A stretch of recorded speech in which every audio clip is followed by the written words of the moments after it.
ಈ ಕಾರ್ಯಕ್ರಮದ ಪ್ರಾಯೋಜಕರು Sobisco. Sobisco cake, taste of good health.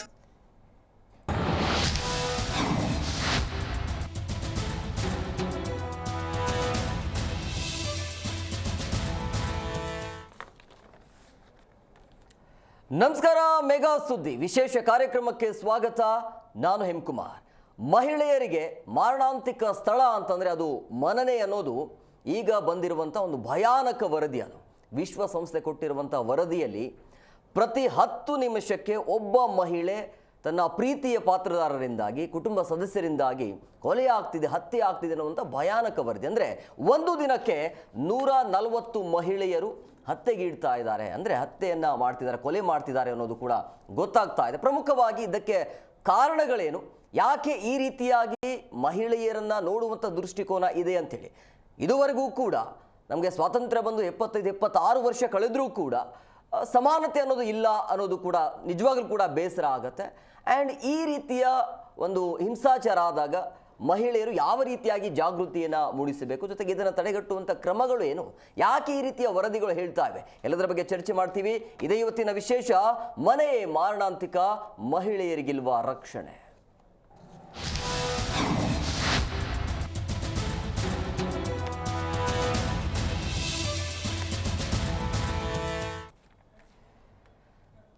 ವಿಶ್ವಸಂಸ್ಥೆ ಕೊಟ್ಟಿರುವಂತಹ ವರದಿಯನ್ನು ನೋಡಿದ್ರೆ ನಿಜವಾಗ್ಲೂ ಕೂಡ ಬೆಚ್ಚಿ ಬೀಳುವಂಥದ್ದು, ಭಯ ಕೂಡ ಆಗತ್ತೆ. ಅಂದರೆ ಪ್ರತಿ 10 ನಿಮಿಷಕ್ಕೆ ಒಬ್ಬ ಮಹಿಳೆ ಅಥವಾ ಹುಡುಗಿ ತಮ್ಮ ಕುಟುಂಬ ಸದಸ್ಯರಿಂದಲೇ ಕೊಲ್ಲಲ್ಪಡತ್ತೆ ಅಂತ ಹೇಳಿದಾಗ ನಿಜವಾಗ್ಲೂ ಕೂಡ ಬೇಸರ ಆಗತ್ತೆ ಈ ಒಂದು ವರದಿಯನ್ನು ನೋಡಿದಾಗ. ಜಾಗತಿಕವಾಗಿ ಪ್ರತಿ 10 ನಿಮಿಷಕ್ಕೆ ಓರ್ವ ಮಹಿಳೆಯ ಕೊಲೆ ಆಗ್ತಾ ಇದೆ. ವಿಶ್ವಸಂಸ್ಥೆಯ ಏಜೆನ್ಸಿಗಳಿಂದ ಶಾಕಿಂಗ್ ವರದಿ ಬಹಿರಂಗ ಆಗಿದೆ. ಕುಟುಂಬ ಸದಸ್ಯರು, ನಿಕಟ ಸಂಗಾತಿಗಳಿಂದಲೇ ಸ್ತ್ರೀ ಹತ್ಯೆ ಆಗ್ತಾ ಇದೆ. ಕಳೆದ ವರ್ಷ ವಿಶ್ವದಲ್ಲಿ 51,000 ಹೆಣ್ಣು ಮಕ್ಕಳ ಹತ್ಯೆ ಆಗಿದೆ ಅಂತೆ. ಟೋಟಲ್ ಆಗಿರೋದು 81,000ಕ್ಕಿಂತ ಹೆಚ್ಚು. ಆದರೆ ಕುಟುಂಬ ಸದಸ್ಯರಿಂದ ಆಗ್ತಾ ಇರುವಂಥ ಹತ್ಯೆ ಅಂತ ಬಂದಾಗ 51,000 ದಾಟಿದೆ. ಈ ರೀತಿಯ ಭಯಾನಕ ವರದಿಯನ್ನು ವಿಶ್ವಸಂಸ್ಥೆ ಕೊಟ್ಟಿರುವಂಥದ್ದು. ಪ್ರಮುಖವಾಗಿ ಇಲ್ಲಿ ಯಾಕೆ ಈ ರೀತಿಯ ತಾರತಮ್ಯ ಅಂಥೇಳಿ, ಪದೇ ಪದೇ ಈ ರೀತಿಯಾಗಿ ಪುರುಷರಿಂದ ಮಹಿಳೆಯರ ಮೇಲೆ ಈ ರೀತಿಯ ಹಿಂಸಾಚಾರ ಯಾಕೆ ನಡೀತಾ ಇದೆ ಅನ್ನೋದು ನಿಜವಾಗ್ಲೂ ಕೂಡ ಇದು ಮಾನವೀಯತೆಗೆ ದೊಡ್ಡ ಅಪಮಾನನೇ. ಮನುಷ್ಯತ್ವ ಇದ್ದವರು ಅಥವಾ ಈ ರೀತಿಯಾಗಿ ಒಬ್ಬ ಹೆಣ್ಣನ್ನ ಸರಿಯಾಗಿ ಅರ್ಥ ಮಾಡಿಕೊಂಡವರು ಅವರ ಜೊತೆ ಈ ರೀತಿಯಾಗಿ ನಡೆದುಕೊಳ್ಳೋದಿಲ್ಲ. ತನ್ನ ಪ್ರೀತಿ ಪಾತ್ರರಿಂದ ಮಹಿಳೆಯ ಅಥವಾ ಹುಡುಗಿಯ ಕೊಲೆ ಆಗತ್ತೆ ಅಂತಂದ್ರೆ ಏನು ಹೇಳಬೇಕು ಅಂತ.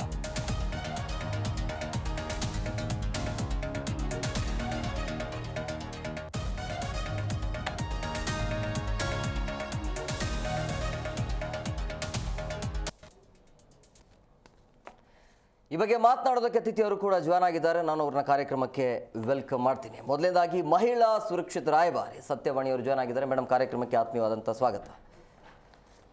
ಮನಃಶಾಸ್ತ್ರಜ್ಞರಾಗಿರುವಂಥ ಮನ್ವಿತಾ ಮಾಸ್ಗೌಡ ಮೇಡಮ್, ತಮಗೂ ಕೂಡ ಕಾರ್ಯಕ್ರಮಕ್ಕೆ ಆತ್ಮೀಯವಾದಂಥ ಸ್ವಾಗತ.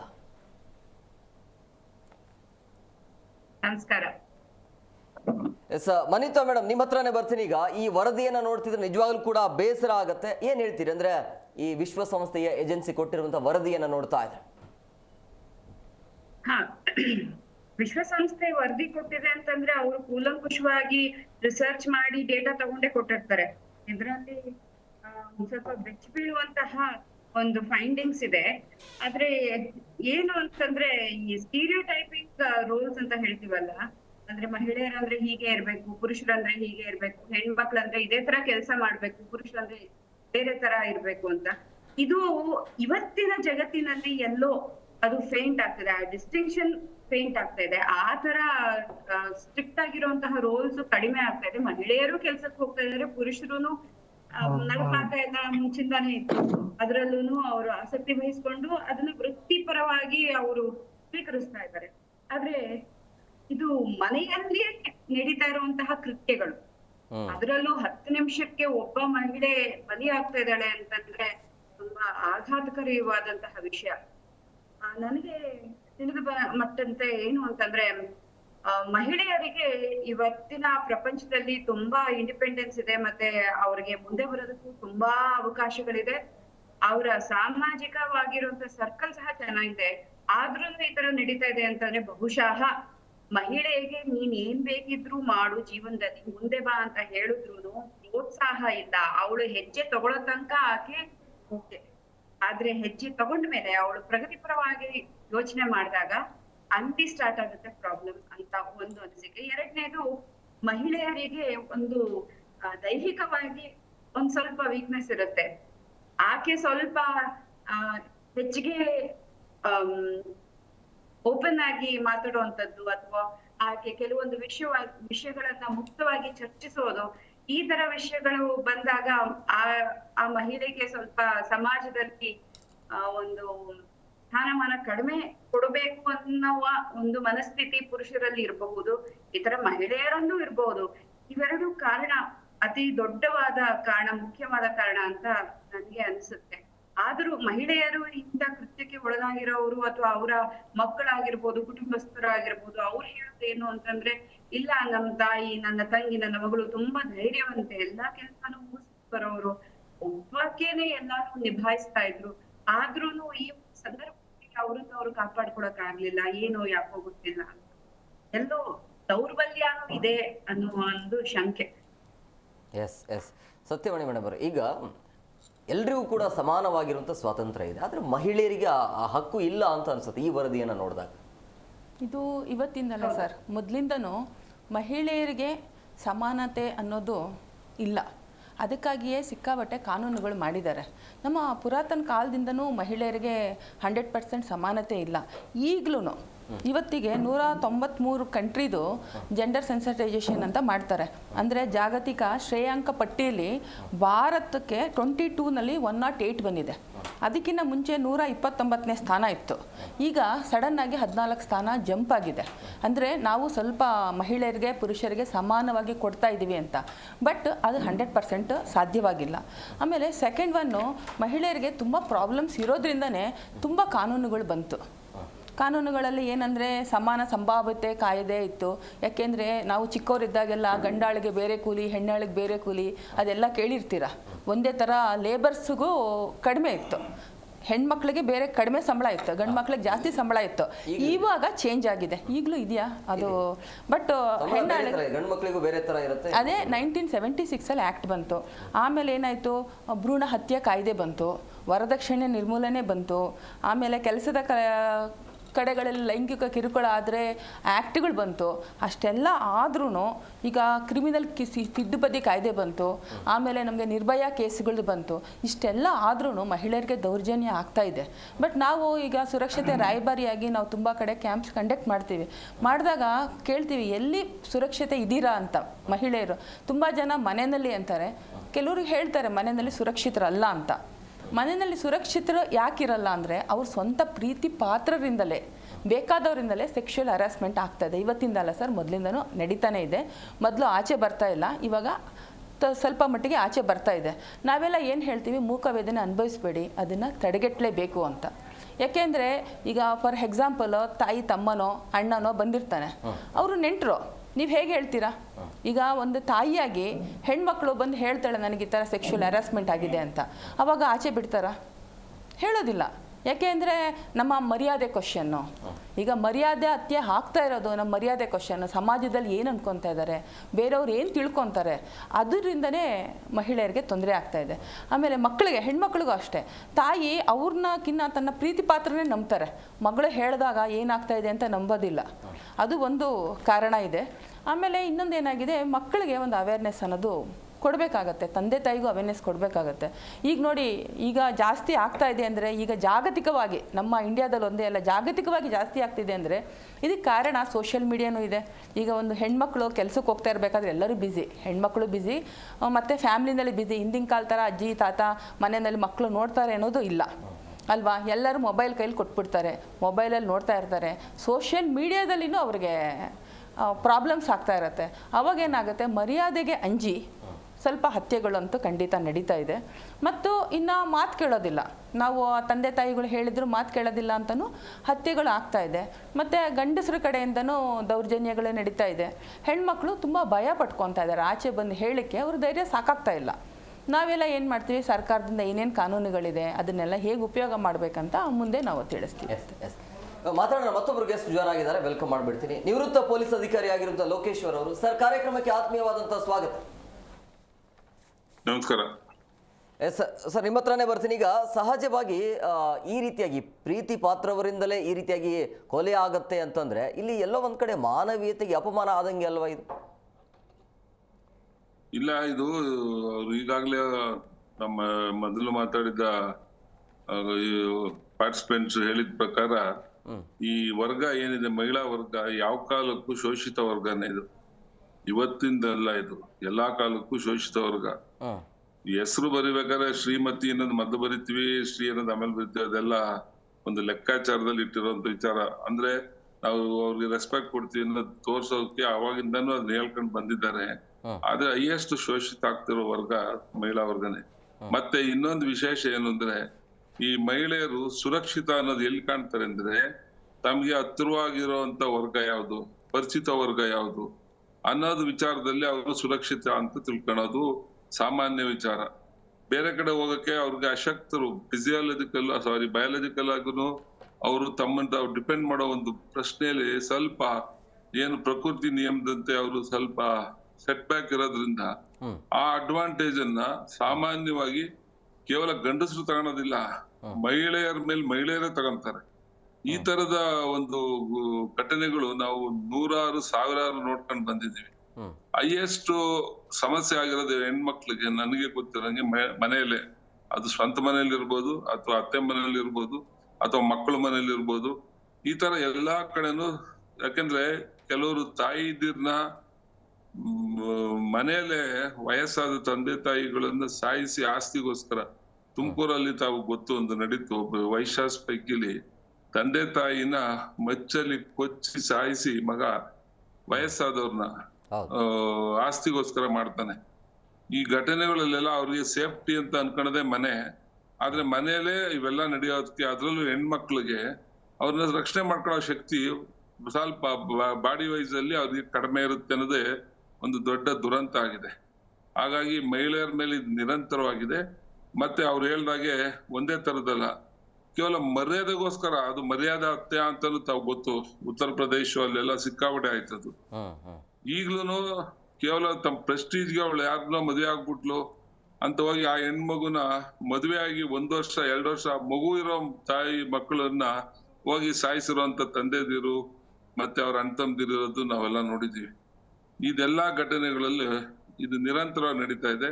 10 ನಿಮಿಷಕ್ಕೊಂದು ಮರ್ಡರ್ ಆಗ್ತಿದೆ ಅಂತ ಏನು ಈಗ ವಿಶ್ವಸಂಸ್ಥೆ ಕೊಟ್ಟಿರೋ ರಿಪೋರ್ಟ್ ಅಲ್ಲಿ ಸುಳ್ಳಂತೂ ನನಗೇನು ಅನ್ಸೋದಿಲ್ಲ.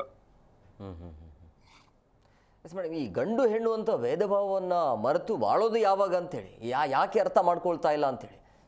ಇಲ್ಲ, ಅವತ್ತಿನ ಕಾಲದಲ್ಲಿ 12ನೇ ಶತಮಾನದಲ್ಲಿ ಬಸವಣ್ಣವರು ಇದನ್ನ ದೊಡ್ಡದಾಗಿ ಹೋರಾಟ ಇಳಿದವರು. ಮಹಿಳೆಯರನ್ನ ಬೇರೆ ರೀತಿ ಗುರುತಿಸಬಾರ್ದು ಅಂತಾನೆ ಅವರು ಸಮಾನತೆಯನ್ನ ಫಸ್ಟ್ ಅವ್ರು ಹುಡುಕಕ್ ಹೋಗಿದ್ದೆ ಹೆಣ್ಣಿನೊಂದಿಗೆ ಅವ್ರು ಜಾತಿಗಿಂತ ಮೊದಲಾಗಿ ಹೆಣ್ಣು ಗಂಡು ಇಬ್ರು ಸಮಾನ ಅನ್ನೋದನ್ನ ತುಂಬಾ ಒತ್ತು ಕೊಟ್ಟು ಹೇಳಿದ್ದಾರೆ.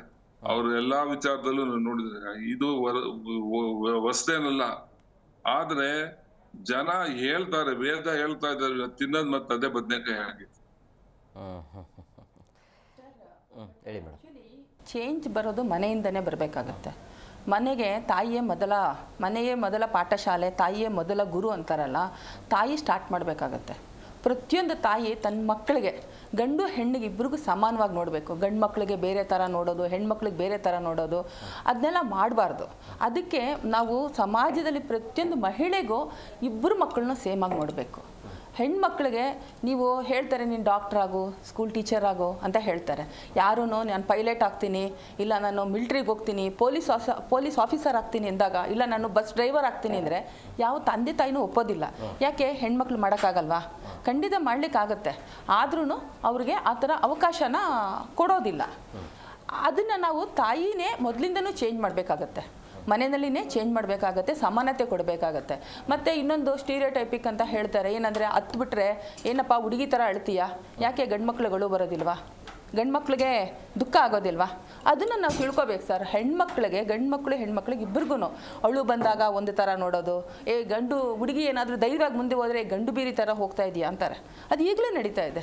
ಗಂಡು ಬೀರಿ ಅಲ್ಲ, ಅವರೂ ಸಮಾನವಾಗಿ ನಡೀತಾ ಇದ್ದಾರೆ ಅಂತ ತಾಯಿ ಮನೆಯಲ್ಲಿ ಫಸ್ಟು ಚೇಂಜ್ ತರಬೇಕು. ಮನೆಯಲ್ಲಿ ಚೇಂಜ್ ಆದಮೇಲೆ ಅಕ್ಕಪಕ್ಕದಲ್ಲಿ ಸಮಾಜ ಚೇಂಜ್ ಆಗುತ್ತೆ. ಇವ್ರು ನಾವು ಚೆನ್ನಾಗಿ ಸಾಕಿದ್ರೆ ಪಕ್ಕದವ್ರು ನೋಡ್ತಾರೆ, ಅವ್ರ ಮಕ್ಕಳನ್ನ ನಾವು ಚೆನ್ನಾಗಿ ಸಾಕ್ತಿದ್ದಾರೆ, ನಾವು ಕಳಿಸ್ಬೇಕಂತ.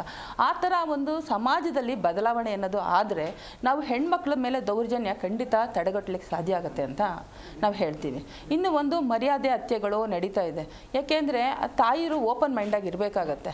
ಏನಾದರೂ ತೊಂದರೆಗಳು ಆದರೆ ಹತ್ತಿದೆ ಸರ್, ಮದುವೆ ಆದಮೇಲೆ ಗಂಡನ ಮನೆಯವರಾಗ್ಬೋದು, ಮಾವ ಆಗ್ಬೋದು, ಬೇರೆಯವರಾದರೂ ಹ್ಯಾರಾಸ್ ಮಾಡಿದಾಗ ಧೈರ್ಯವಾಗಿ ಆಚೆ ಬಂದು ಹೇಳಬೇಕು. ಆಚೆ ಬಂದು ಹೇಳಿದ್ರೆ ಮರ್ಯಾದೆ ಹೋಗುತ್ತಲ್ವ? ಅದಕ್ಕೂ ಹತ್ಯೆಗಳು ಆಗ್ತಾ ಇದೆ. ಅದಕ್ಕಾಗಿ ಮನೆಯಲ್ಲೇ ಚೇಂಜ್ ತರಬೇಕು. ಹೆಣ್ಮಕ್ಳಿಗೆ ಧೈರ್ಯ ತುಂಬ ಕೆಲಸ ಮಾಡಬೇಕಾಗತ್ತೆ, ಮನೆಯಿಂದನೇ ಚೇಂಜ್ ಆಗಬೇಕು ಅಂತ. ಹೌದು. ಮತ್ತೊಬ್ಬರಿಗೆ ಜಾಯ್ನ್ ಆಗಿದ್ರೆ ವೆಲ್ಕಮ್ ಮಾಡಿಬಿಡ್ತೀನಿ. ಹೋರಾಟಗಾರ್ತಿಯಾಗಿರುವಂಥ ಅಂಜನಾಗೌಡ ಅವರು, ಮೇಡಮ್ ಕಾರ್ಯಕ್ರಮಕ್ಕೆ ಆತ್ಮೀಯವಾದಂಥ ಸ್ವಾಗತ. ನಿಜವಾಗ್ಲೂ ಕೂಡ ಈ ವರದಿಯನ್ನು ನೋಡಿದ್ರೆ ಬೇಸರ ಆಗುತ್ತೆ. ಖಂಡಿತ 10 ನಿಮಿಷಕ್ಕೆ ಒಬ್ಬ ಮಹಿಳೆ ಹಿಂಸಾಚಾರ ಅಂತ ಗೊತ್ತಿರೋ ತನ್ನ ಕುಟುಂಬದಿಂದಲೇ ಈ ರೀತಿಯಾಗಿ ಹತ್ಯೆ ಆಗತ್ತೆ, ಬರ್ಬರವಾಗಿ ಕೊಲೆ ಮಾಡಲಾಗತ್ತೆ ಅಂತ ಹೇಳಿದಾಗ ಬೇಸರ ಆಗುತ್ತೆ. ಬಟ್ ಈ ವರದಿಯನ್ನು ನೋಡಿದಾಗ ಯಾವ ರೀತಿಯಾಗಿ ಎಚ್ಚೆತ್ಕೊಳ್ಬೇಕು ಹೆಣ್ಮಕ್ಳು ಅಂತ ಖಂಡಿತ ಎಚ್ಚೆತ್ಕೊಳ್ಬೇಕಾಗುತ್ತೆ. ನಿಜವಾಗ್ಲೂ ಈ ವಿಚಾರ ಮಾತಾಡೋಕ್ಕೆ ತುಂಬ ದುಃಖಕರ ಆಗುತ್ತೆ. ಯಾಕೆಂದರೆ ನಮ್ಮ ದೇಶದಲ್ಲಿ ಸ್ವಾತಂತ್ರ್ಯ ಬಂದಿಗಾಗಲೇ 78 ವರ್ಷ ಆಗಿದೆ. ಸುವರ್ಣ ಮಹೋತ್ಸವ ಆಚರಣೆ ಮಾಡಿದ್ದಾರೆ.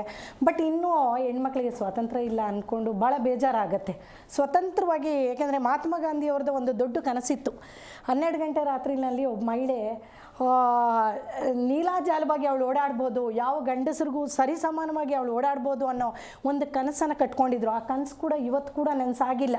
ಯಾಕೆಂದರೆ ಇವತ್ತು 12 ಗಂಟೆ ರಾತ್ರಿನಲ್ಲಿ ಒಂದು ಮಹಿಳೆ ಒಬ್ಬಳೇ ಓಡಾಡೋಕ್ಕೆ ತುಂಬ ಕಷ್ಟ ಆಗಿದೆ.